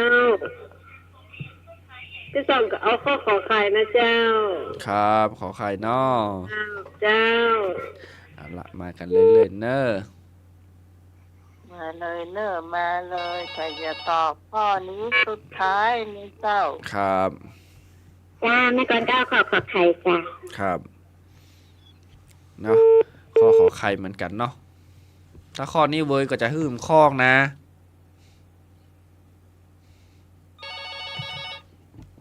ครับ เอาตัวกันนั่นน่ะ เอาตัวกันนั่นเนาะครับเอาละมาขอใครกันหมดเนาะกรรมลิขิตนะครับ เป็นไปตามกรรมนะครับ สัตว์โลกย่อมเป็นไปตามกรรมนะครับ คะ มันเป็นบาลีของนักธรรมตรีนะครับอันนี้ของนักธรรมตรี นี่ลิขิตกับว่าใจ ครับ วัดเจ้า ผ ครับ มลิขิตกับว่าใจ ครับผม คำมุนาวัตติโลโกสัตว์โลกย่อมเป็นไปตามกรรม นะครับ ข้อขอใครครับ ครับขอใครเนาะ ครับ เอาละ เลยก็ขอไข่นะเอา อ่ะ ต้องหนุ่ยต้องเอาละขอใคร แม่บุญนะไข่ต้ม แม่บุญไข่ต้ม ครับ เจ้า ใครเจ้า ขอใครเนาะแม่เนาะ เจ้า ละมาตัวกันนี่เนอะวันนี้ได้ข้าวต้มมัด3 มัดนะ มัดรวมกันเนี่ย วันนี้ยากกับข้าวอย่างเด็ดไปฟังแหมกรรมเนาะ เจ้า ถ้ายากลำแล้วใส่ถุงขว้างมาทางนี้ตัวเนอะ เนาะเอานะครับ วันนี้ จ้าไม่ อ่า จ้าสวัสดีจ้าน้อง ครับนี่ครับ ลุงน้องเลยเดี๋ยวแป๊บหนึ่งข้อนี้ยังไม่ได้เฉลยแต่เนาะ มาได้เฉลยแต่เนาะมาละมารวบรวมประชุมสายกัน อู้กันม่วนดี จ้า นะครับ เอาละเนอะอัน เจ้า เฉลยข้อนี้เลยนะหันเงียบๆมาแล้วนะครับ ข้อขอไข่เนาะกรรมลิขิตนะครับไอพระพุทธศาสนาสอนให้มีความเชื่อในเรื่องใดนะครับ กรรมลิขิตหรือเป็นไปตามกรรมนะครับ ข้อนี้ถูกทุกคนเลยอ่ะ เจ้า แหมคล้องก่อนหรือว่าเนี่ยะกับเข้า เดี๋ยวหน่อยหนึ่ง เหลือ5 นาทีเนาะ 5 นาทีตันอยู่ค่ะ แล้วตันอยู่แถมข้อหนึ่งด้วยเนี่ยคำหมดเลย หมดเว้ยนะโตะเอามานักอยู่เหมือนกันนะครับ เอาละ แถมข้อ เอาละเนอะอันนี้ ความรู้สึกเช่นไรเป็นอาการอภิสมานะครับ อันนี้เป็นบาลีเนาะ สมา ความรู้สึกเช่นไรเป็นอาการของอภิสมานนะครับ เดี๋ยวตู้อ่านนี่ก่อนเนาะกอไก่กระวนกระวายนะครับขอไข่ทะเยอทะยานนะครับคอควายละโมบโลภอยากได้นะครับงองูโศกเศร้านะครับ มันต้องแปลบาลี แปลบาลีอันแรกนะอย่าง เนาะเดี๋ยวตู้จะแปลขึ้นนะอันนี้มันมี2ข้อมันติดกันเนาะถือว่าถาม2ข้ออภิสมาแปลว่าอยากเนี่ยถ้ามันมันเฉลยไปเลยก่อน อ๋อก็ได้มาแล้ว มันมีในศีล5นั่นน่ะ คอกาไก่อ่ะค่ะ ศีลห้าอ๋อ ก็ไก่อย่างนั้น อืม เนี่ยที่เป็นรูปแปลนะมันต้องแปลเนี่ย มันคล้ายๆศีลนะ อันนี้นะมันคล้ายๆศีลเดี๋ยวถ้าตู้แปลแล้วมันจะปิ้มมาทันทีนะ มันจะเฉลยมันคล้ายๆศีลมันจะพิษศีลอ่ะมันพิษศีล5เนาะอีเนาะอันนั้นนี่เอาเฉลยอีเนาะข้อกอไก่กระวนกระวายขอไข่ทะเยอทะยานคอควายละโมบโลภอยากได้งองูโศกเศร้านะครับเอาละ คอควายตอกเลยคอควายเจ้า เนาะ ควายเหรอ คอควายมาแล้วเนาะ คอควายเจ้า ควายเหรอ ครับ จ้าไม่ก่อนก็เอาคอควายจ้ะ ครับผมคอควายเนาะ คอควาย ไม่เนาะ ครับอันเป็นภาษาบาลีเนาะอันนี้มันถ้าอันอธิบายแล้วมันจะตรงตัวเลยนะครับครับ เจ้าเอาคอควายเหมือนกันนะเจ้า คอควายเนาะครับผม เจ้า ครับ ครับ เอาละมาด้วยกันเว้ยๆเนาะอภิสมานะครับ ครับ ยังพูดไปก่อนควายรูปหลัง นะครับ ครับผม คอควายหมด เอาข้อคอควาย ครับ มา น้องใหม่ครับ ครับน้ำไหมจำได้ก่อนเสียงไข่ที่อู้เนี่ยจำได้ก่อนเสียงไข่ที่อู้เนี่ย สมาข้างสมา มาใจ มาใจ มาใจ ไอ้น้องหูจักครับครับ ไหนก็ร้องหัว สวัสดีครับน้องใหม่ ใครอ่ะ ใครอ่ะ ดาปากแดง ครับ เสียงเปิ้นดี นึกว่านักฮ้องโทรนักฮ้องโทรมานะเสียงนะ ดาปากแดงเจ้าดาวตะเกียบปุ่น ครับ ได้รอบได้โทรเนาะ ครับ ถ้าได้ฟังเสียงปุ่นชัดๆในห้องก็จะหัวเจ้า ครับ น้องใหม่ไม่จำแม่นจ้ะ เนี่ย เจ้า ครับ เจ้าคอควายเจ้า ข้อคอควายเนาะเหมือนกันเนาะครับ บอกสร้างคอควาย ครับเอาละเดมเวลาสักหน่อยเนาะเพิ่นเอาตรงเวลาเป๊ะนะเอาเนอะไข่จะดังไฟไข่จะกอเต่าก็เตรียมไว้เนอะไข่จะโขกน้ำพริกก่อนนะ ทำหน้าที่ก่อนค่ะ ดับน้ำพริกก่อนเนาะ มาลงเปียกหัวเนาะ มึงมาเปี้ยมึงจะเต่าแก๊ส เต่าแกดหน่อยใส่หลัวอีเนาะครับ เดี๋ยวต้องเฉลยข้อนี้ก่อน นั่นเนอะเอาละหันเงียบๆกันมาละในตู้เฉลยก่อนนะครับ อันอภิสมานะครับ ข้อนี้เพิ่นถามว่าอภิสมาหมายถึงอะไรนะครับ มันคือ1นะครับที่มันถูกมันคือข้อเนี้ยข้อคอควายเนี่ยความอยากได้ความโลภอยากได้ของผู้อื่นนะครับขี้โลภคือใครได้นะครับข้อ1กระวนกระวายกับบ่ใจนะครับข้อ2ทะเยอทะยานกับบ่ใจนะครับข้ององูนะครับอันโศกเศร้ากับบ่ใจนะครับแม่น ข้อชนะน้ำหมายทำมาถูกต้องนะไผ่ถูกต้อง ถูกต้องเพราะว่าอันที่มันมีแหมข้อนอกมันทัดกันเลยถ้าตู้จะถามข้อแหมข้อก่อนข้อนี้ก็จะได้ถ้าจะถามข้อนี้ก่อนข้อหน้าก็เฉลยบ่ได้อภิสมาหมายถึงว่าความผิดคือความอยากได้ของผู้อื่นนะครับความละโมบโลภมากอยากได้ของผู้อื่นก็คืออภิสมานะครับเป็นภาษาบาลีไอ้หน่วยมาแฮมเบอร์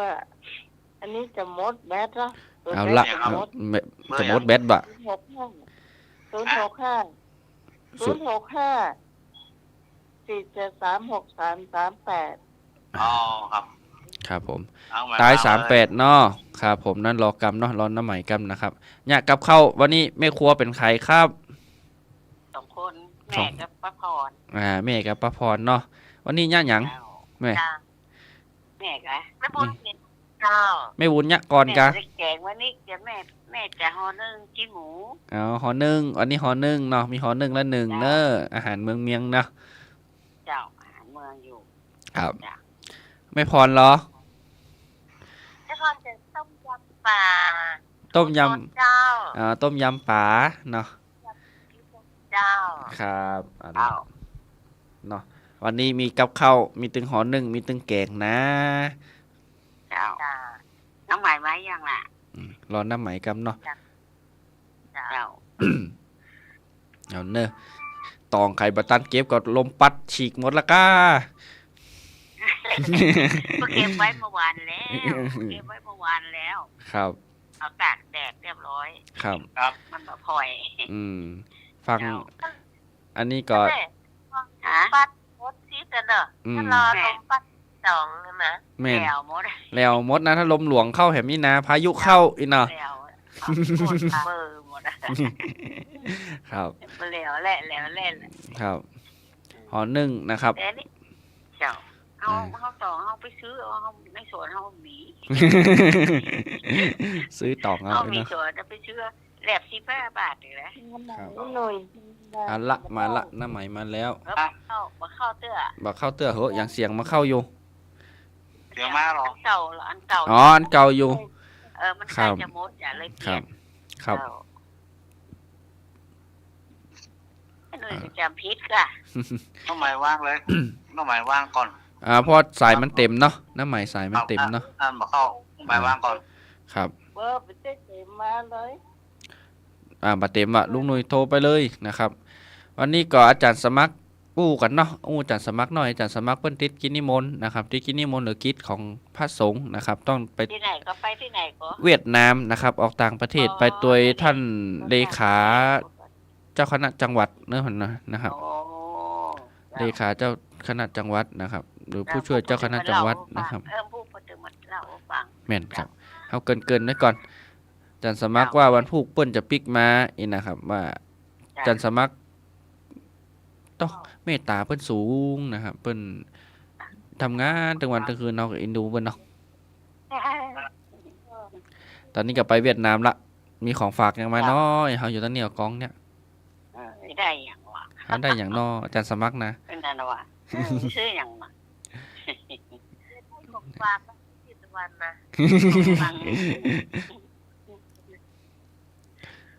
เปิ้นไปแอลนี่เปิ้นซื้อทุกอย่างอะถ้าซื้อได้นะพอแล้วนะ เจ้า เปิ้นเป็นห่วงลูกพระลูกนินนะเป็นห่วง จ้ะ นี่นะเอาละน้ำไหม มาหรือยัง ไม้อย่างอ่ะ น้ำไหมหอหนึ่งเม็ดน้ำเดือดหมดแล้วเนอะน้ำจะแห้งแล้วนะ ดังไฟไว้ เป็นยัง ตอนละเนอะนะ ตั้งหม้อนึ่งไว้ก่อนท่า น้ำหมอหนึ่งแห้งแล้วกะ เติมไว้นั่นนะ เดินมานั่งนะครับ เขาบอกไฟไว้ก่อนไปเล่งเดือดอาหาร เจ๊เต่าแก๊สอินเนาะข่าว ลูกเต่าแก๊ส ลุง น้ ลุ อง ย ใหม่ งม นี่เนี่ยนะครับ น้ำใหม่มันได้เสีย เดี๋ยวละเดี๋ยว ไม่ได้ ญาติกับข้าวรอละเดี๋ยวน้าไหมเข้ามาก็กินอย่างเดียวนะ เนาะ แม่น หอนึ่งต่ำนาทีก่อนเนาะไปซื้อไปกาดก่อน บ้านยังมีอย่างเตอะมีกระตอง มีกระตอง ตองมาซื้อมาไว้ละ ครับ อันนี้เราฟังธรรมะคลายเครียดนี่ก็คลายเครียดกันไปอู้กันไป ได้ถึงกับฝีมือกับข้าวตัวเองนะครับ ลองไว้เนี่ยพอ จ้ะแต่ก็สูตรไปก็สูตรมันเนาะ ครับสูตรไปสูตรมันไขมักอย่างเอานั่นใส่นะครับ สูตมันแม่นได้มากจะได้ก็อย่างนั้น มาตรฐานไว้ก่อนเนาะห่อตองเนาะห่อหนึ่งนี่นะ นี่แหละหอตองก็ได้ถ้วยก็ได้ ครับ อัน ก๊อกอะไรอย่างก็ได้ ครับ เจ้า เปิ้นห่ออย่างก่อนตะกอนนี่แบบเป็นใบตองแต่ใบตองมนๆท่านน่ะตองอย่างก็ ใบ ไม่กวาวกะ ไว้กาวกะอันที่มันอ่อนๆแล้วมีขนหน่อยนะ ขนมจอกขนมจอกอ่ะ อันที่สีเขียวที่เป็นห่อข้าวนึ่งเนี่ยหอมๆหน่อยนะ ใบมนใบหอม ครับ ใบบัวก็ไม่ใช่จ้ะ ใบใจต้นสูงเป็นต้นไม้ยืนต้น นี่ อืม ต้องแม่บ่เคยหั่นเนาะเป็นใบอย่างอ่ะ ใบมันแค่มีขนหน่อยอ่ะต้องเขาห้องใบอย่างก็ ใบตองตึง ตองตึง ตองตึง เออ ตองตึงใบใหญ่ลูก เงินใบใหญ่อย่างนั้นน่ะ เปิ้นว่า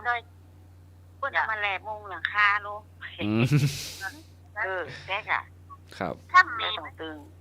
เปิ้นเกิดใจเป็นกันเนี่ย ครับ ในพุ่นน่ะในห้วยในดอยเนี่ย ครับ มีเปิ้นเกิดใจตองตึง ครับ ส่วนมากตู้จะหันจะถ้าห่อข้าวนี่ต้นกุ๊กไอ้น่ะต้นกุ๊กไม่หุ่นจาก่อนคล้ายๆต้นนั่นน่ะ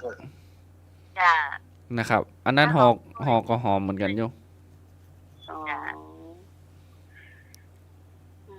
สมัยก่อนมารับปัจจัยไปตองตึง ครับ แม่จะไปก่อนนะวะแม่เข้าเนาะเปิ้นหอตองตึงเลย ครับ แล้วก่อนเอาใบน้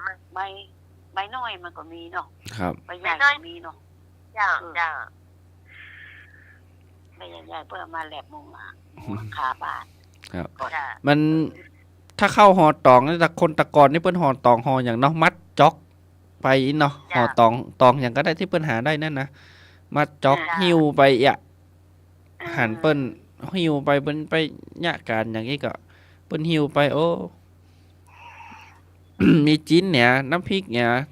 ข้าวห่อตองเนี่ยไอ้นะคนตะกอนเปิ้นห่อกันอีเนาะ แม่ไปกินด้วยกันกลางโต่งเนาะ แม่น จ้า ถ้าช่วงนี้ก็ดำนาอีเนาะดำนา เจ้า ทำนาไอ้ก็กลางต้งก็ แล้วเรา เนี่ย ปลูกข้าวปลูก แม่น นากัน ปลูกข้าวเอาละอ่ะฮัลโหลครับจะเดินปอน ไก่อะแล้ว อ๋ออ๋อบ้านยายสารกองเข้าเนาะครับ แย่ทอนกันนะ เข้าใจ เข้าใส่เอาเนาะครับครับยายอย่างก็ยาย ย้ายอย่างก็ ตุ ยายพรลงมาแดง ยายพรร้องมนแรงว่ะ ทอนน้องหัวแดง อ่า อย่างนั้น เสียงมันค่อยก้อยๆไปหน่อยเนาะ ยายนอนรับ เปิ้นอายุหนักละ ครับยายแล้วรับตื่นแล้วว่ะเปิ้นว่า โอ้ กินยังกินยัง ครับ แล้ว โอ้เจ็บแอว ครับ หายไวๆเนอะยายเนอะสุขภาพแข็งแรงนะเมื่อใดก็โทรมาอู้กันเนาะ วันเล่นนี่มันเล่นเลือกหมาแหละ ครับ นี่เลือกห พอ มา จะรักเป็นจ้า สมัครอ่ะ ครับจัดสมัครอะครับ ครับผมจัดสมัครตอนนี้เปิ้นไปเวียดนามเนาะยายเนาะยายพรลงวันแดง ปีกมันผูก ครับปิกมาวันถูกปะเปิ้นละ เคยหันไปแล้ว ครับ สมัครเนี่ยหลักตัวหมา ครับวันนี้เน้นลักก็ลาครับ ลา เปิ้นติดทับกฐินติดทับผ้าป่าอย่างเนี้ยครับ ฉลองผ้าป่า อยู่ดีในชุกกูคนเลยกินมาใช้รายการนั่นนะครับ ไปอันนุย ครับผมสาธุครับยายพรเนาะ ดาว ครับผมสาธุครับเปิ้นฮึบก่อนเนาะสุขภาพแข็งแรงน้องน้าใหม่บามาเต้อโนน้ำมอนึ่งเฮงเต้นะ เขาญาติไปแล้วบอก ปะเขาญาติแล้วบอกหน้าใหม่ก็ฟังเขาอยู่นะปะ ไม่ญาติญาติเนาะเจ้าไปกาดก่อนเนาะ ไม่ ไป เป็น หมูมาโดนไปซื้อจิ้มหมูก่อนเนาะซื้อจิ้มหมูที่มันบดแล้วนะเจ้าอันที่เป็นหมูนะ หมูบดเนาะครับ กิโลก็ว่ากิโลนะกิโลก็ได้เนาะได้นักหน่อยเจ้ากินได้หลายบ้านเด็กบ้านนั้นบ้านนี้นักเจ้าซื้อหมูมาละก็ซื้อผักป้อมต้นหอมเนาะซื้อพวกจักไข่ที่มัดรวมมันน่ะน้องพรก็มีหมดนะใบมะกรูดค่ะก็มีจักไข่นะครับ เจ้า มีพร้อมหมดอ่ะชาวบ้านเรามันถึงมีที่ปลูกซื้อเอาทั้งหมดอ่ะเป็นชุดเลย10 บาทโอ้ได้นักอ่ะเจ้าได้ทุกอย่างเจ้ามาซื้อมาเตรียมไปละผักป้อมต้นหอมผักกีฝรั่งกระหล่ำหัวแหลมๆไม่สักหัวหามาซอยอ่อนๆเอาลวกเอาหอมโคนมานะใช้กระหล่ำเอาเจ้าซื้อมาละเตรียมมาละหมูก็ไว้หั่นก่อนผักกระหล่ำซอยแล้วก็ล้างแช่น้ำล้างใส่เกลือแช่ไว้สักคำก่อนกดฮะ โอ้กำเนาะตอนนี้มีสายสัญญาณหลุดไปหน่อยนะครับเดี๋ยวจะโทรมาแหมกำนะใครฟังวิทยุอยู่ใครฟังนั่นอยู่นะครับตอนนี้สัญญาณหลุดไปเนี่ยกับเข้ากำลังซื้อจิ้นหมูมาซื้อผักชีหอมป้อมนะครับแล้วก็ข่าจักไข่ใบมะกรูดข้าวมิ้นนะครับตอนนี้สายกระลุดไปฮะเดี๋ยวตุ๊ขอเปิดเพลงสักเพลงเนาะขอไปเบาๆก่อนแล้วก็ถ้าต่อสายได้เดี๋ยวก็จะต่อมานะครับฟังเพลงอย่างสักเพลงก่อนเนาะเพื่อมันบาค้างบาคานะครับมาคือมันเงียบไปนะครับเอาละฟังเพลงที่เขาเปิดไปตะกี้นะครับ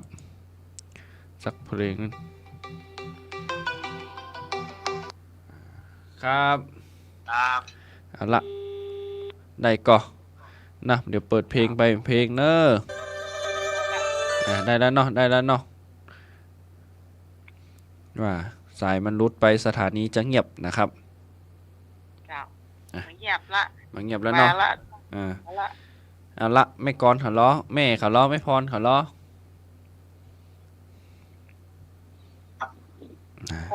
คนอันต่อสายที่กะ ตะกี้เปิ้นไปกาดมาซื้อผักชีหอมป้อมมาซื้อหมูบดมาได้ยินแล้วซื้อจักไข่ขาดมาเอาละตอนนี้ค้างไว้หันก่อนล้างหมูรอนะครับเขาต้องไปสอนคนที่เรียนบวกสายเจ้าครับสอนอยู่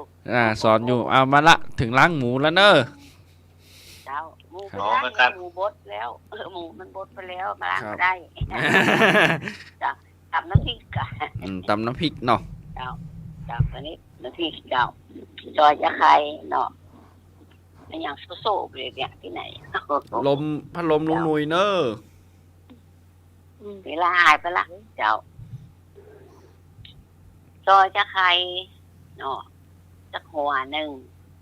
ค่ะจัก4-5 แว่นเจ้าเขามีหน่อยไปใช้นักมันเป็นจิ้งหูมันไอ้ตะไรมันข้าวตะไรเจ้ามันจะเหมือนป่าเนาะป่านี่ต้องใส่เขามีนักเจ้าซอยมีหักผักป้อมกับซอยหักผักป้อมแต่ตัวตำตัวแห้งตำไปจักไข่ค่ะขมิ้นหักผักป้อมบัวหอมเตรียมพริกเอาผสมกับเม็ดใหญ่เม็ดน้อยเนาะเอาก็มักเผ็ดก็ใส่นักมักเผ็ดก็ใส่น้อยเอาใส่ลูกโดดเอาเนาะเจ้าเอาหมอกมาแม่ปากระเบิดนะเจ้าตำจะไข่ขามนั่นเรียบแล้วตำพริกมันเล็กๆเจ้าใส่หอมบัวเตรียมเนี่ยกะปิอย่างน้อยเจ้าดำเรียกเจ้าแล้วก็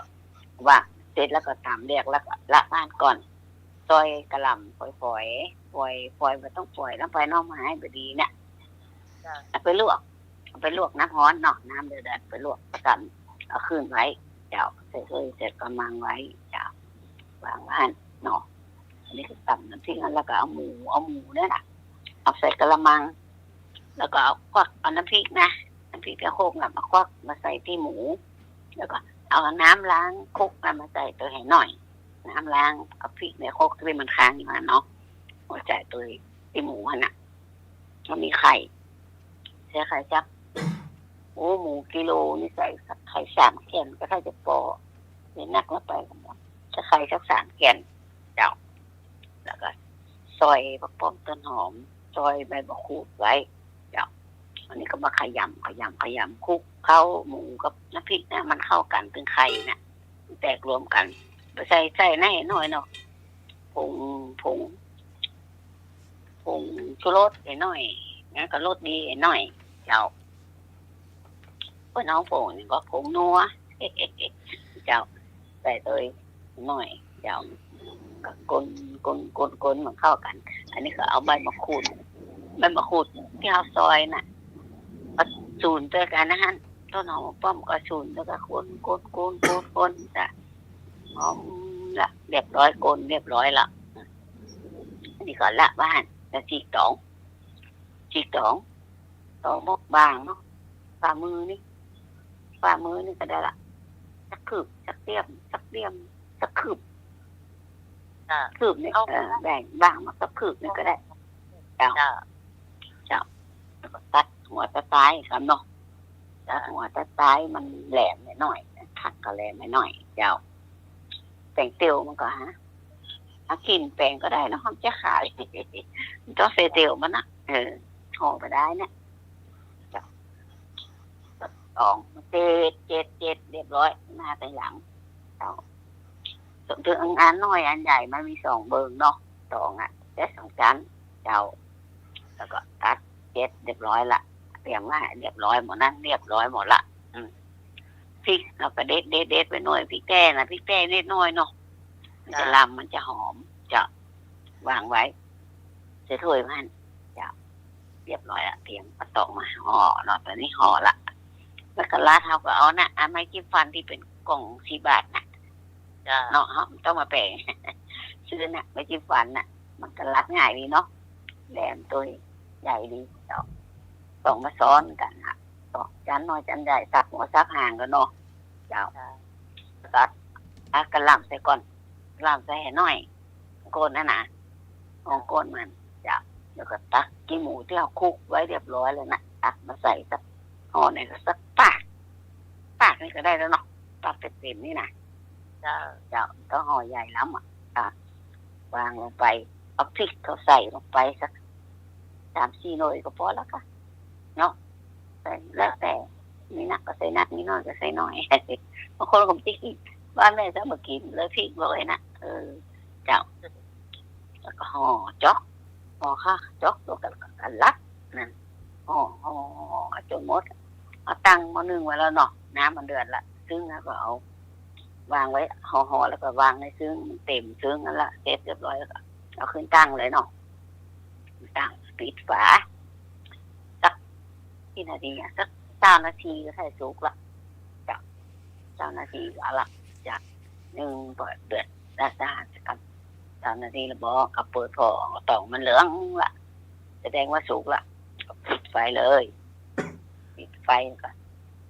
เอาออกมาเตะก่อนโอ้สุกแล้วเรียบร้อยแล้วเข้าใส่เลยเลยอะ กินอุ่นๆร้อนๆนะลำเจ้านั่นละคนนึงกินหมูเจ้าอันที่เพื่อใส่กะทิก็มีอันนี้ที่แม่มาใส่แม่ใส่ไข่เอาจ้ะข้าวไข่จ้ะลำหอมเจ้าแล้วละเอา1 กินหมูเจ้าจะแอปก็ได้เนาะจะแอปก็ได้นะเนาะแต่อย่างเดียวกันนั่นอ่ะเปลี่ยนครับปิ้งไปแล้วครับเปลี่ยนว่า1มาได้เอามีตองโลหรอกครับ1เอากันเนาะเจ้าเรียบร้อยละน้องพรต้มปลาอันนี้จะต้มปลาอันนี้หั่นปูโซติกามเนาะตัวใหญ่จ้ะทานได้คือตัวใหญ่ปูตัว 3-4 นิ้วปูนะจ้ะแล้วก็ได้มาสักกิโลประมาณ6 ตัวจ้ะ6 ตัวก็จ้ะแล้วก็มาล้างเนาะเอาไส้ข้างในออกเอาคีบตรงนี้นะเอาล้วงก็ต้องผ่าท้องไส้มันล้วงตีเหงือกมาฮะนะล้วงคีบตีเกือกนะฮะนะล้วงไส้มันจะติดออกมาเลยแม่นแล้วเป็นปุ๊กจะมาล้างท้องที่มันหมก มดสีดำๆนั่นออกหมดเลยนะ มันขาวนะดำๆนะ เพราะว่าเอาน้ำเกลือล้างกันเอาน้ำใส่กระมังแล้วตักเกลือใส่สัก2-3 ช้อนนี่นะคะล้างจะล้างจักออกมาถึง6 ตัวนั่นน่ะล้างให้สะอาดนะคะล้างน้ำแบบดำเนาะ เจ้า จะสะอาดพอดีบรรบะขาวละถ้ามีน้ำเกลือล้างนอกจาก เจ้า แล้วก็พักไว้เลยจะใส่กระมังไว้เจ้าเขาตัดเกินก็ได้ ถ้าทำเอาเป็นตัวนะ แม่นตัดเกิงดีกว่าเนาะง่ายใส่ถ้วยก็ง่ายเจ้า ตัดเกินละไว้เนาะแล้วจะวิธีเตรียมเครื่องปรุงนะเจ้าเครื่องปรุงมีตะไคร้จ้ะตะไคร้สดสัก3 หัวนะหั่นเฉียงหรือว่าตัดเป็นท่อนนะท่อนสักสองข้อมือนะจ้ะ2 นิ้วมือนี่ตัดใส่แห่นข่าอ่อนนะเจ้าเอาข่าอ่อนล้างสะอาดแล้วตัดเป็น ซอยไปแว่น อ่อนจะเป็นเม็ด1 เม็ดเป็นอ่อนจะแล้วขมิ้นถ้าก็ใส่สักหัวนึงข่า3 ข่า 4นี่นะจ๊ะกันเอาแล้วนะจ๊ะแล้วก็ผักชีฝรั่งผักป้อมไอ้กรูดด้วยจ้ะเอาล้างให้สะอาดผักป้อมก็หั่นนะจ๊ะหั่นฝอยก็ได้หั่นแล้วแต่ชอบแล้วมีฝรั่งก็หั่นสักเป็นทอดน้อยๆก็ได้จ้ะแล้วใบมะกรูดก็ฉีก3-4 กรัมจะเอาเนาะจ้ะเอาใส่ถ้วยลงไปรวมกันไปเลยจ้ะแล้วหอมแดงที่จะเกาะแกะเปลือกล้างให้สะอาดเนาะจ้ะเอาหัวมักพอดีไม่ได้นะแล้วก็พักนึงก็ได้พักเกิงล้างสะอาดนะจ้ะใส่ถ้วยไว้ก่อนนะจ้ะนี่ค่ะก็เปิดไฟตั้งเอาน้ำหม้อใส่น้ำตั้งไฟนะจ้ะเอาน้ำพอประมาณเนอะจ้ะใส่ตั้งไฟน้ำเดือดถ้าก็ใส่ข่าใส่ตะไคร้ข่าขมิ้นลงไปจ้ะถ้ามีรากผักชีค่ะก็ล้างรากผักชีนะมัดใส่ลงไปจ้ะต้มพอเดือดเนาะเดือดแล้วก็ใส่เอาปลาทูลงไปเลยจ้ะน้ำมันเดือดแล้วนะใส่เครื่องมาแล้วใส่แดงลงไปแล้วจ้ะแล้วต้มลงไปแล้วก็ใส่เครื่องปรุงหน่อยหนึ่งจ้ะใส่ซุปก็ได้จ้ะซุปก้อนสักก้อนเดียวก็ต้องใส่รสดีชูรสเลยจ้ะน้องใจอันละใส่ซุปก้อนอย่างเดียวก็เอาละจ้ะใส่ลงไปให้มันเดือดชิมรสดูตำพริกขี้หนูนะจ้ะพริกขี้หนูสดตำพอแรงจ้ะเอาละเอียดล้ำจ้ะตุ๊กใส่ลูกบุบบับจ้ะใส่ขึ้นไปเลยจ้ะแล้วก็ต้มชิมรสดูถ้ามันจางแล้วก็เติมต้มยำนี่ค่ะใส่ใจน้ำปลาเนาะมันต้องใจซีอิ๊วขาวนะเจ้าใช่เกลือกับน้ำปลาก็ได้กับน้ำปลาอันมันจะมาเข้ากันเนาะบาลานซ์แม่นต้มหอมใส่หมดละมันดูว่ากะว่าประมาณสักเนี่ยต้มพอกะปลามันสุกละเนาะเขาก็ใส่อีฝรั่งใบมะกรูดแล้วก็ใบหอมมาจ้ะแล้วก็พริกขี้หนูแห้งเนี่ยจ้ะเขาทอดไว้ละเขาทอดแล้วก็เอาก็แฮกสักพริกชี้ฟ้าพริกเดือยไก่เนาะเขาทอดแล้วก็แฮกน้ำน่ะใส่ลงนะจ้ะนี่ก็จิ้มรสดูไปกับชิมรสดูก็ส้มเอามะนาวลืมน้ำละน้ำเปียกก็ได้น้องจะใจมะนาวอ่ะถ้าต้มโครงในใจมันเองถ้าใจมะนาวถ้ามีมะนาวก็ผิดน้ำกูดก็ได้จ้ำหอมจะน้ำนี่ก็ได้ใส่มะนาวดูถ้ามีที่มีบางคนมีเสือส้มก็ใส่เนาะใส่ลงเจ้าจ้ะคำเดียวมันเดือดถ้าใส่มันจะเดือดถ้าก็ใส่เลยนะเจ้าใส่จะกินกับข้าวหุงฮ้อนๆข้าวหุงเนาะ แล้วเหมาะขนาดเนาะก็หุงจ้ะน้ำสดน้ำน้องใหม่จะกินยาเห็มจะกินยาเห็มวันนี้จ้ะว่าน้องใหม่แกงอย่างงูเนี่ย วันเนี้ย จ้ะ วันนี้เอี่ยงเหรอตอนแรกยังไม่มีกินอะไรเงี้ยเดี๋ยวก่อนเนี่ยยากินเหรอ เจ้า วันนี้อาหารสั่งนี่ นี่กินนั่นยำมะม่วงเนาะ อ๋อ มะม่วงแล้วก็อย่างฮะมันเป็นเส้นแล้วก็มีอย่างกุ้งเนี่ยใส่กุ้งตัวสักเม็ดหนึ่งเจ้า อันนี้ของ เส้นน่ะ ของทางวัดเห็นมากขนาดแล้วนอนมันเหลือมากค่ะ อ๋อ เจ้า เพิ่นทำบุญอย่างอ๋อเพิ่นมีทุกเจ้าใหม่มาอยู่3 ตนเนาะก็มาส่งตัว200 คนก็แม่ โอ้ เป็นลูกศิษย์อันครูบาขาวเนาะแล้วก็บ้านเฮาก็ต้อนรับก็ได้มันก็300เหมือนกันคนเต็มอย่างปอยนี่ อ๋อแล้วก็เลี้ยงกับข้าวเอาอาหารมาตั้ง5 อย่างก่อนแต่ก่อนอันครูบาขาวเพิ่นก็หอมขนมเส้นมา50 โลเนาะแล้วขอรู้สึกว่าตั้งบ้านเฮาก็แปลงก๋วยเตี๋ยวแปลงเส้นเหมือนกัน เลี้ยงเพิ่นเจ้าว่าสิอยู่ก็เสื้อไหนเจ้า ตั้งบ้านเส้นนี่จะแปลงมานักเจ้าแปลงเสื้อบ้านเฮาเนาะ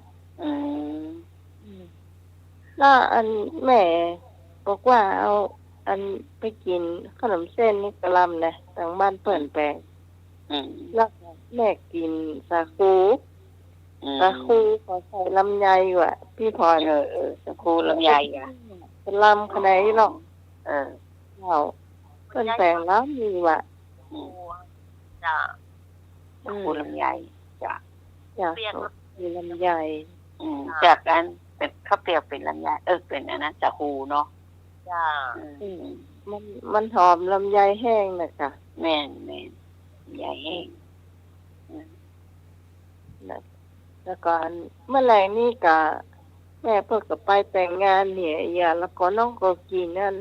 ข้าวต้มกะทิกินข้าวต้มกะทิกับกาแฟแปมแก้วเสร็จแล้วก็มากินอ้อยอะไรนี่ก็เขาก็บอกว่าแม่เพิ่นนั้นอันเอาอ้อยนะอ้อยอย่างอ้อยควันก็ว่าอ้อยเทวันนี้แล้วอ้อยที่หลังบ้านน้องเนี่ยแล้วเปิดแจกให้เป็นอันเป็นอันเป็นก้อมมอกข้อมือนะแจกเอาไว้เนาะแจกเอามาให้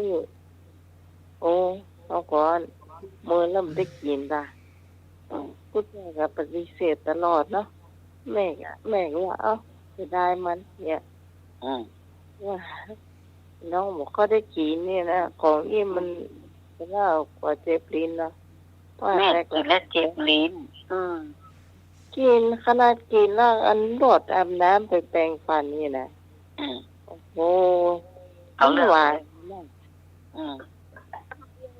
นบ้านน้องจะมีหลังบ้านฮะพี่พรนี่เป็นกอเลยอ่ะปลูกไว้ตอนไหนป้าแม่ไปเอาหมานโอ้ตั้งหลังเดี๋ยวนี้มีเป็น100 เล่มบ่แม่เป็นอ้อยเพิ่นต้องเอาไปใช้เอาไปขายตัวเนาะปากเป็นก้อมมาดันสูงแล้วทีนี้มันโค่นลมไปซะหลายอันละพ่อกับแม่เพิ่นก็เลยเอาไม้ไปไขว้มันไว้อ่ะเดี๋ยวพอ1อย่างมันมี9 เล่ม10 เล่มนี่นะก็ไม้ไขว้มัน3 เล่มนี่เนาะไขว้ไปไขว้มาอย่างที่มันผลมีนักขนาดแม่ว่ามีเป็น100เลยเล่มนะเล่มมันบ่ใหญ่ก็ ใหญ่กะ โอ้ยใหญ่อ้อยหกนะคะ เล่มใหญ่กะเต้าตีแม่ปอกไม่ให้เนี่ยโหก็มีโป๊กกรรมนี่มันก็ต้องแบ่งเป็นหลายอันเนาะ โอ้เล่น คำเดียวไม่ใช่ได้หรอกเขายังกินได้แต่อย่า เราต้องไปผ่าสี่ไปแล้วเนาะ เจ้าแม่มันก็ล้ำนะหวานดี ว่าเจ็บลิ้นนะเจ็บลิ้น แม่น้องได้กินได้ตลอดเนี่ย พี่แม่ได้กินมาค่ะได้นะ โอ้ไม่ค่อย ก็กินอันสองอันนี่ได้อยู่ กินต่อไปเจ็บลิ้น ไม่เช้าน้องกินนักอ่ะ จ้า นักแม่เอามาให้มากินก็จะได้มันเหมาะอย่าง เดียวนะคนขายกันเขาสดๆเลยนะ แม่คันเอาสดๆเลยแม่ คันนี้อะไรมันมีเครื่องมีอ้อยเนาะ แม่ ที่มันเรียน้ำนะเรียกากาออกมา เหลือกากากมันเนาะเป็นเล่มเลยเนาะมันปอกยาวเลยนะ ไม่ได้ไปตั้งเหนือบ้านหรอกมันมีตั้งเหนือพุ่น จ้ะไม่ได้ไปพุ่นถึงที่ก็กล้วยอะล่ะค่ะ อ๋อมันใช่หั่นไงเหนือพุ่น โอ้ ที่บ้านที่ไหนไอเด็กของพุ่น โอ้อยู่พุ่นก่อน ส่วนมีสปะนะว่ะหัวก็ออกละปะแตงก็ออกละเหมือนกันนะเดี๋ยวนี้ผักกาดนี่เริ่มคัดการผักกาดแล้วเนี่ยต้นใหญ่ใต้ใหญ่ บ่อยกินบ่อยก็ไก่นะ โอ้ต้นใหญ่ใต้ไหนแต่ว่าน้องมากจอมากกว่าสารเลยลำ อันใบแก่ๆต้นแก่ๆมันนับเป็นผักกาส้มกะ มันมาแก่ไม่มั่มเป็ด ใบเก่าๆมันอ่ะใบเก่ามันอ่ะมาเป็นผักกาส้มดองอ่ะยำแม่ลำดูจ้าบ้านเฮาอ่ะเนาะ น้องเป่งนี่มีให้กินว่าเคี่ยวดีเอาแก้มอมนะกะเอาก้าวเอาสัก เกี่ยวบ่ดีก็เกี่ยวบ่ได้ เคี่ยวมาได้ เสียงนี่ก็ยังหมดลำจอนะ พักเป็นน้ำผักเป็นน้ำผัก จะ ก็ได้ ให้กันรับพริกหนุ่มก็ได้พริกทอดได้ล จอมันกินได้ตลอดอ่ะ ำ จ้าแกงนี่ก็ได้ ที่ตะวันนี่แหละล่ะ ก็ได้แซ่บแค่น่ะด้านตะวันมีไหนโม แล้ว โย ก็ มนี่โยมแม่ รับไปรอบตะกี้ โอ้มันท่านสมัครกับไร แม่น จะรับ ได้เข้าไปดูไม่ได้เข้าไปพอในเฟซบุ๊ก ตุพอนี่อยู่อย่างพอ Facebook พอรายการจัดสมัครอยู่อ่ะ จ้ะ พออันเก่าพอนั้นท่อง นี่ได้อ่ะ ไป จะกินเรียบร้อยแล้ว เนาะน่ากินเรียบร้อยแล้ว กิน แต่ เรียบ เรา ร้อยแล้ว เรื่องนี้น้อยยุดเล่าก่อน เลย เรื่องนี้มีอยู่ว่ามีรอนคนหนึ่งเดือนนี้มันแจ้รอนเนอะเป็นบ่าวละยายละแต่งงานวันนี้เห็นตัวอ่ะเมื่อก่อนเมื่อแกน้อยๆเนี่ยแกอยู่บ้านติดน้องใหม่หรอแกเดี๋ยวนี้บ้านแกอยู่ตรงมันออกติดโฉทานละมันก่อนแกสักอายุสัก5 ขวบ6 ขวบเนาะแกจำไปซื้อตอนนัดไปซื้อพริกหนุ่มให้ยายก็มอกให้เนาะหล่นเนาะเอาเหรียญ5ให้เนาะพริกหนุ่มมัด5 บาทเนาะแกก็หล่นไปซื้อแล้วก็อันซ้ำไปต้าเอาหน้าบ้านลุงศิลป์บ้านลุงศิลป์มันอยู่ตะวันตกบ้านนั้นนาเขาตะก่อนนะแล้วทีนี้อันจริงๆก็ถามว่าโดนัทเจ็บก็บ่เจ็บก็ฟังปัดมือปัดอย่างที่ไหนตังเอามีหน้าข้าไปร้อนว่านะยายจำไปซื้ออย่างซื้อพริกหนุ่มครับเหมือนไหวว่าใจจ้ะคุณสิงว่า แต่ตะกี้ลุงได้ยินอยู่อ่ะเพิ่นห้องตายเนาะตาได้ยินอยู่ว่าก็ไปซื้อมะเขือส้มเล่นกล้องเราเราบุคืนละอ่อนจะต้องหล่นไปที่ร้านไปที่ร้านนี่นะไปที่ร้านขายของแกก็คือใจจัดเหมือนว่ายายสั่งซื้ออย่างเนาะแล้วก็ไปถึงท่านเขาก็ถามว่าตอนน่าจะมาซื้ออย่างซื้อกระส้มครับ5 บาทติหรอกไม่ต้องเขือส้มแต่เขือส้มโดนปิ๊กมาถึงบ้านมันมาขายบ้านลุงสิงห์เลยหรอแล้วไปถึงบ้านยายได้ละเขือส้มยายมันดึกท่านบอกให้ซื้อพริกหนุ่มแต่เนี่ยเอาเขือส้มไหมอย่างเนี่ยเอาไปเจียนเนี่ยอันคือละอ่อนเนาะทำไมคือรู้ละอ่อนแล้วก็คือเนี่ยคือบ้านมันใกล้กันนะสมมติว่าละอ่อนมาอยู่ผ่านบ้านน้องไหวเนาะถ้าไปจุแกแล้วมาคืนเนี่ยมันไม่มีหรอกแม่ยายมันซื้ออย่างนี้นะเขาได้ยินเหมือนกันเลยวันนี้แต่งงานแล้วชอบไปแล้วแหละอย่าละแม่น้องพ่อน้องออยเขาสีน้ำผมไปหมดอ่ะแล้วเอาอีกบ้านคนเดียวว่าคนเดียวมาแล้วก็ให้มาละเปิดไฟนอกมาละเห็นมาละเขาไปป้อแห้งหมูแมลงมัดมือแล้วงานเมื่อเจ้าก็มีก็นี่เมื่อเจ้า2 รอบมีรอบเดียวก็มีรอบเดียวตอนเมื่อไหร่กาแฟนี่มี2 รอบถึงเช้าถึงแหลกไม่เจ้าตัวมันไก่ลุงรังเนาะเพราะว่าที่เขาเจ้านี่มันเป็นโรคเกี้ยงอ่ะมันบอกเกี้ยงเจ้าที่หันเกี้ยงหน่อยอะค่ะรถติดจอดรถติดอะไรเงี้ยที่จอดรถเนี่ยเจ้าไม่หนุ่ยนี่ก่อนครับผมเนี่ยเจียหน่อเจียกันหน่อวะนี่ก็เจียเหมือนละเนาะเจียอันกันไปกันมาครับนักเรียนไปโรงเรียนเมื่อเจ้าครูยิงว่าปลาใส่แล้ววันคุณครูนี่มาขวายคุณครูไปเอาเงินเข้าแบงก์หรอว่าเอาเงินเข้าแบงก์เธอรู้หรือเปล่าท่านมาบอกให้เอาเงินมาเข้าแบงก์รู้ว่าเขานักเรียนมาว่าครูเอาเงินมาเข้าแบงก์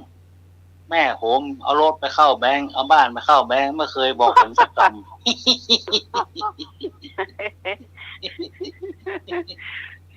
บิ๊กบ้านดึงรถ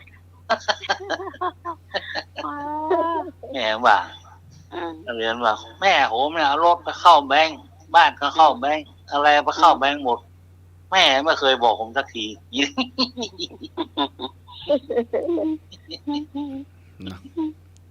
คุณครูเอาเงินไปเข้าแบงก์นิดเดียวคุยดังมากแม่มาเข้าจะหลายอย่างไงเอาแถวบ้านบนอ่ะไอ้น้องบ้านแบบรถตรงนี้เนี่ยนักเรียนมันลวกนะลวกแต่นักเรียนมันลวกแต่คือถอดวันใดได้หน่วยอ้วน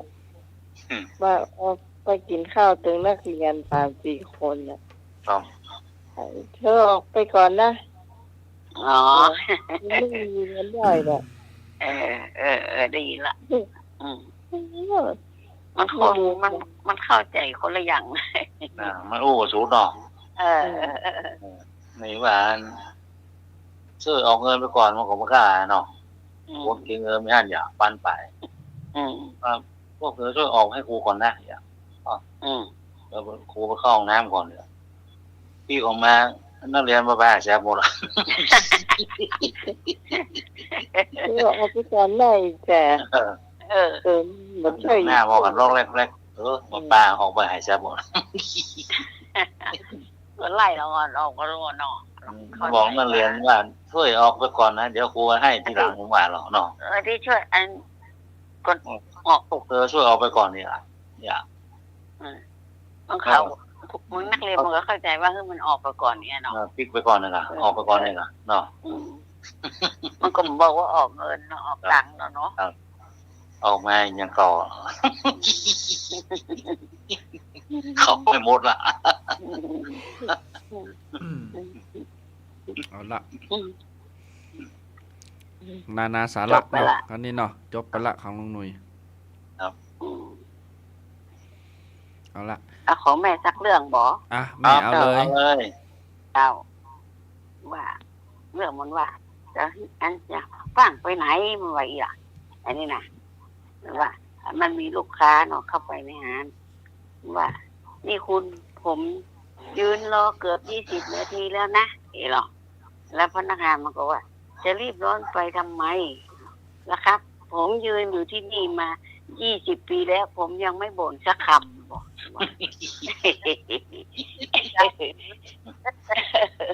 มัน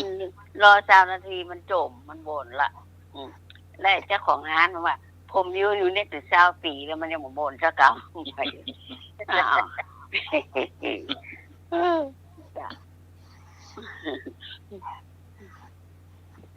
จบละไปเอาต่อ มีเหรอ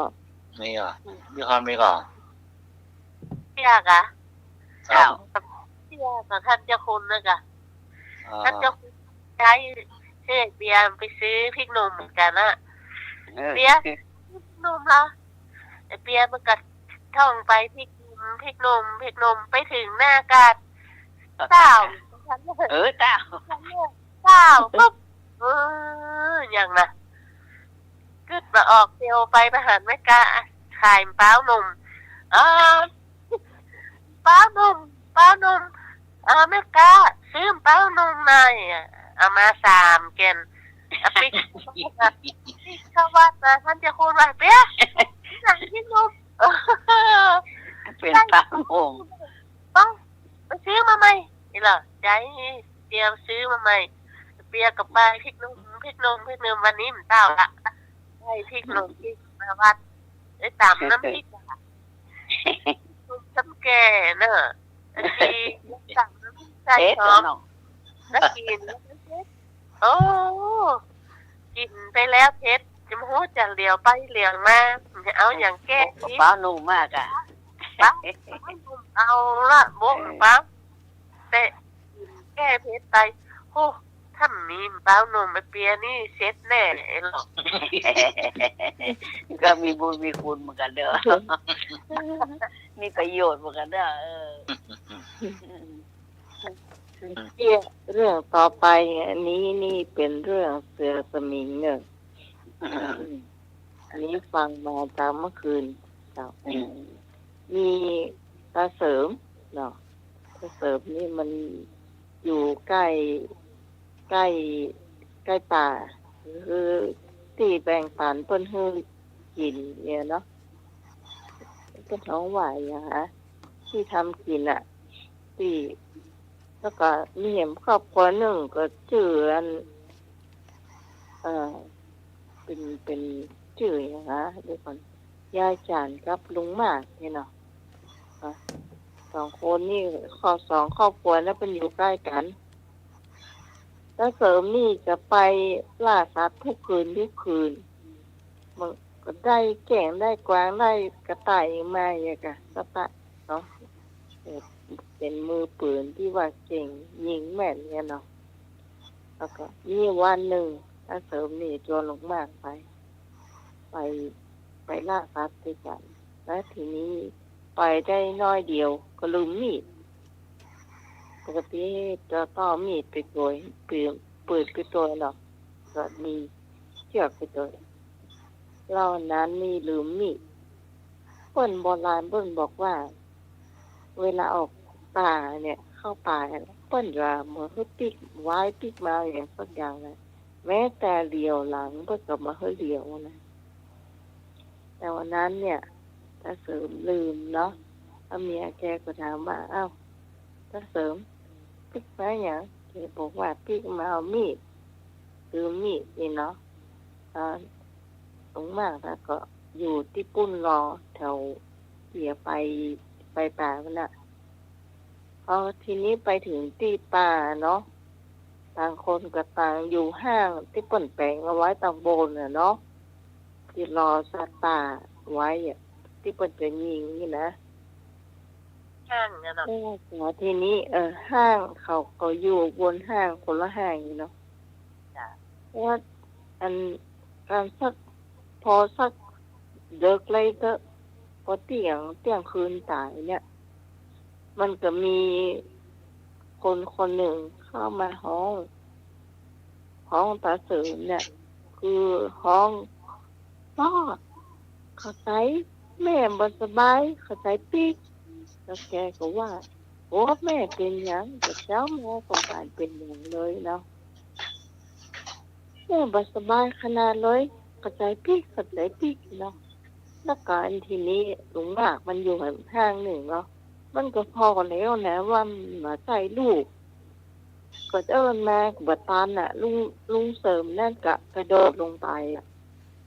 พอกระโดดลงไปปุ๊บเนี่ยมันก็เจอเสือตะหมิงครบกินสองหน้าสองตาลุงนั่นเลยนะมากนะตายคำตีแหละที่เรื่องอันเสือตะหมิงมันกินลุงเสริมเนี่ยกินคำท่านเลยนะพอกระโดดลงไปมันก็ตอนแรกมันเป็นคนอ่ะ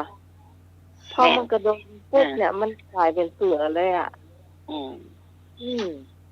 อันเนี้ยน้องฟังมาจากอาจารย์ยอด แม่โอ้โห มีจะลายต่อนะเจอสมิงเนี่ยเจ้า น่า แม่ก็ฟังอยู่เจ้า บางเรื่องเนี่ยมันก็บ่สามารถที่จะอู้มาตรงนี้ได้เนาะบางเรื่องเนาะก็อู้ให้หน่วยฟัง รับแล้วก็ลุงหนุ่ยอ่ะ มันใช่มีแต่เนาะของนี้นะเนาะ ส่วนใหญ่ก็เป็นเรื่องที่แต่เนาะอู้ไป เอาละ เหลือเวลาอยู่ เวลาอย่าอ้อไป อย่างอ้อมาอย่างอ้อขออย่างอ้อเหลือเวลา15 นาที อ้าวท่านตะวันถาม อีอย่างอ้อยิ่งตัดยิ่งยาวนะ ถนน มี2 อย่างผม ผมกับถนนเนาะ เจ้า โอ้ก่อนนักแล้วนี่อีอย่างอ้อตำเหลือหญ้าสูงเหลือดอยอ่ะตำเหลือหญ้าสูงเหลือดอย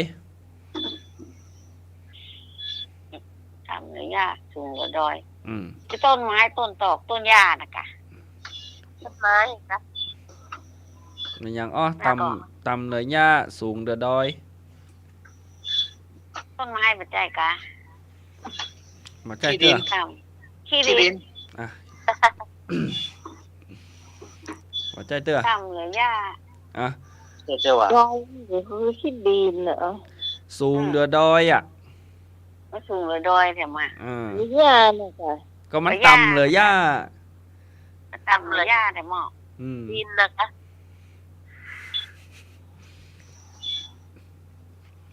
เฉลยแล้วเนอะ เจ้า เท้าหรือหนตาง ตาที่เอาเตียวเนี่ยกะ แม่น ตางเตียวเนี่ยกะ ตางเตียว รองเท้าหรอ หรือเท้าเขาเนี่ย ตางเตียว ตางเตียวหรือเท้าเขาเนี่ยเขาไปจุกปลายดอยก่อนต่ำเหลือหญ้าน้อย สูงเหลือดอยอย่างอ้อเนี่ย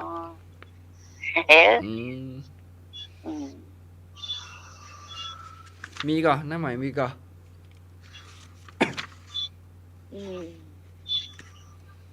กำลังพูดอยู่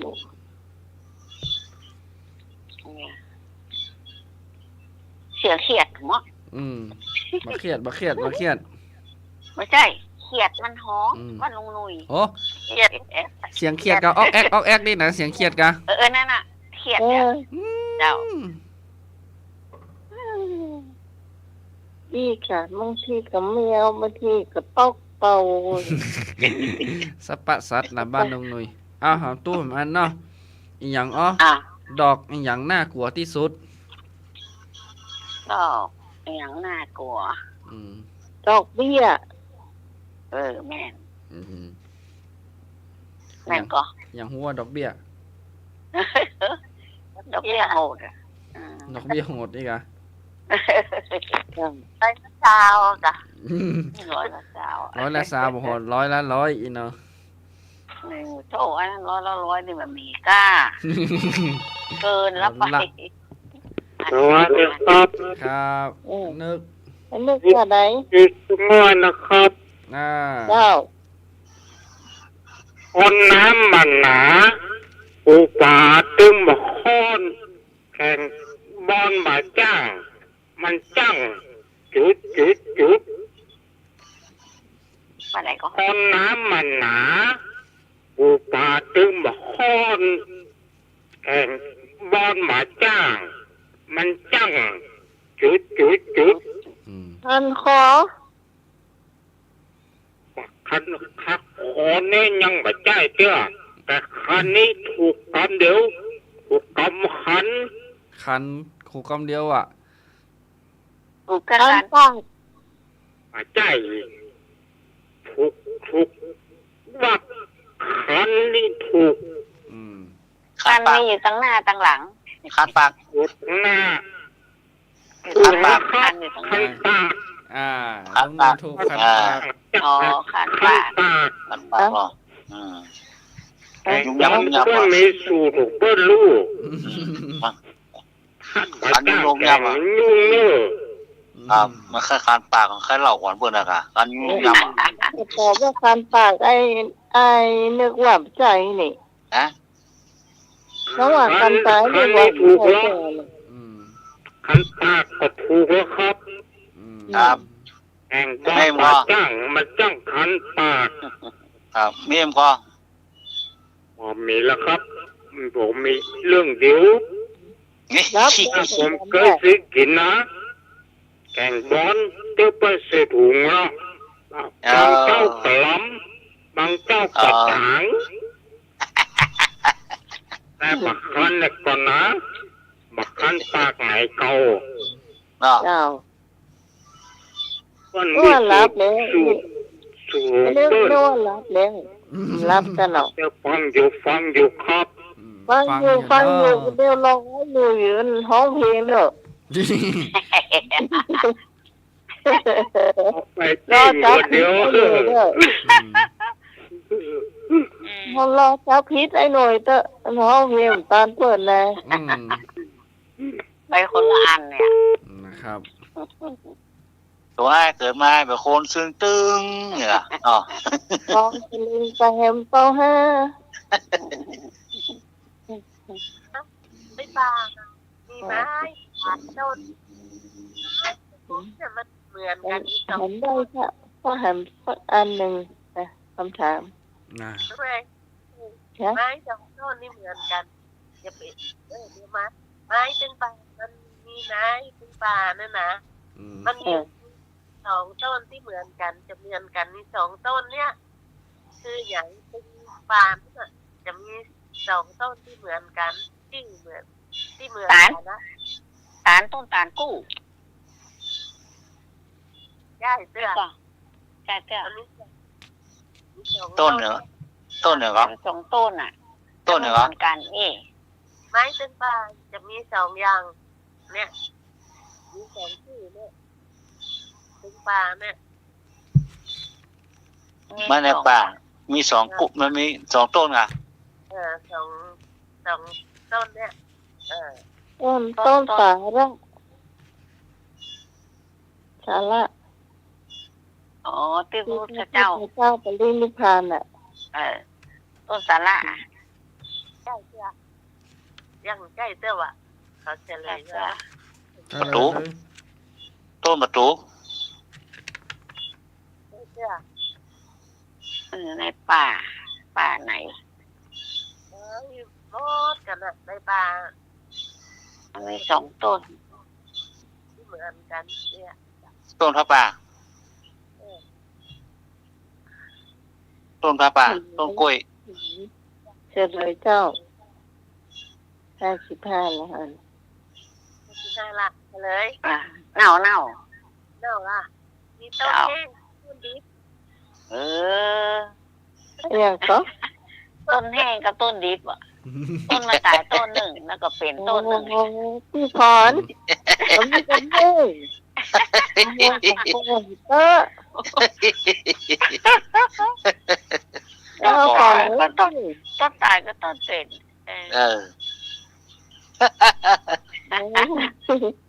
เจอคำถามพี่พรได้ อันนี้คำหนึ่งเนาะ คำนี้คำนี้ รักจันเมินด่า จำไว้ปกติที่ฮักแต่วันนี้ เอาเนาะเอาของตัวอ่านเนาะ ครับ อย่างต้มมมอยู่วางขา2 มือว่าคนเดาเข้าบ่เข้าเอามือซามพอเป็นหยัง คนเสียคนมีด คนฝนมีดกะถูกแล้วเอาง่ายกันด้นเนี่ย เนี่ยฟันมาเข้า อย่างก็ เนี่ยฟันมาเข้า ฟันเหยิน อันเก่าวันนั้นแล้วแหละมันก็จะได้อยู่เพราะเนาะเพราะหมดเวลาเจ้าพูดกับใหม่เวลา56นะครับตอนนี้ไอ้ท่านตะวันลาก่อนครับ เดี๋ยวตุลาก่อนเนาะแบ่งกันลาก่อน แล้วก็ลาท่านผู้ฟังอันนี้ขอกราบไหว้สาพระคุณรัตนตรัยพระแก้วทั้ง3ประการวันนี้ก็รายการจบธรรมะคลายเครียดก็ได้สุดเสียงเวลาละก็ขอคุณพระรัตนตรัยพระแก้วพระเจ้าพระธรรมพระสงฆ์ขอคุ้มครองรักษาสัตว์เมตศรัทธาผู้ฟังตั้งบ้านตั้งหลายทุกผู้ทุกคนที่ฟังกันนะวันนี้ก็ฟังกันจนจบรายการนะครับก็ขอให้มีความสุขความเจริญเกิดสิ่งใดประสงค์สิ่งใดก็ขอให้สมมาตรการปรารถนาทุกอย่างทุกประการส่วนแล้วก็ขอสุขภาพแข็งแรงนะครับวันนี้ก็จบไปละธรรมะคลายเครียดอู้กันพ่องไข้หัวกันพ่องนะครับเย้ากันพ่องน้อยนะครับอันใดบ่ถูกบ่ควรก็ขอสุมาอภัยด้วยนะครับขอกราบลาครูบาอาจารย์ขอขอบคุณท่านครูอาจารย์วิศวัตรวรกิจโจนะครับที่ถวายเวลาให้นะครับและวันนี้ก็ขอขอบคุณครับเจริญปอนสาธุเจ้าขอบคุณผู้ฟังผู้เขียนที่ซ้ายในเจ้าที่มาช่วยกันจัดรายการธรรมะคลายเครียดในวันนี้ก็ขอบคุณทุตะวันตัวที่มานั่งภาพโทรศัพท์นะเจ้ามาช่วยในรายการแทนอาจารย์สมัครนะเจ้าเขาจะมาพบปะกันใหม่วันพรุ่งนี้ขอบคุณพระอาจารย์พระครูสมวิศวรรษวรกิจโจผู้อำนวยการสถานีผู้ควบคุมเสียงเพื่อเพลงคุณผู้ฟังได้ฟังโดยสำหรับพระเจ้าพิสมัยสุริโยดรจากบ้านดอนตันบนเมืองแก้วหัวแม่รินจากวัดเชียงใหม่เจ้าวันนี้การตั้งเพลงไว้ก่อนหรือว่าตั้งก่อนมันได้ยินมาตั้งเนาะอาจารย์เปิ้นพักผ่อนแล้วนะครับบ่เป็นหยังก็เดี๋ยววันจะห้องสดๆดีกว่าตอนจะลาเดี๋ยวเนอะครับเดี๋ยวน้องจะขึ้นไม่บุญขึ้นมาได้เพราะว่าไม่บุญขึ้นเป็นสิ่งมากไม่ขึ้นเฮิ่กันแล้วกันก่อนจะลาขอคำสัญญาสักหน่อยว่าจะคอยเวลาพบกันเมื่อมุกลามีเวลาแสนสั้นอยู่ใกล้กันหลายวัน มันกราบเดียว เดียว คืนอุรา เพื่อมาเลย ยอมรังเปรียบเช่นรังได้คืนเดียว สวรรค์เลยเชียว ร่วมบันเทิง ไม่ดี ไรเดียวจะแล้วจะได้เวลาเพียง นาฬิกาก ำหนด ตามใจ โอ้ เสียงเพล เพลงมะเร็งทุก ง ที หม หม ด ดเวลาต้องลาน้องพี่ ให้โชค โชค ดี แล้ แล้ว ว มี โอ โอก า กา ส สพบกัน กัน พบกันใหม่ในคืนพรุ่งนี้สวัสดีเจ้า เจ้า ครับ เจ้า ครับ วันนี้นะเจ้า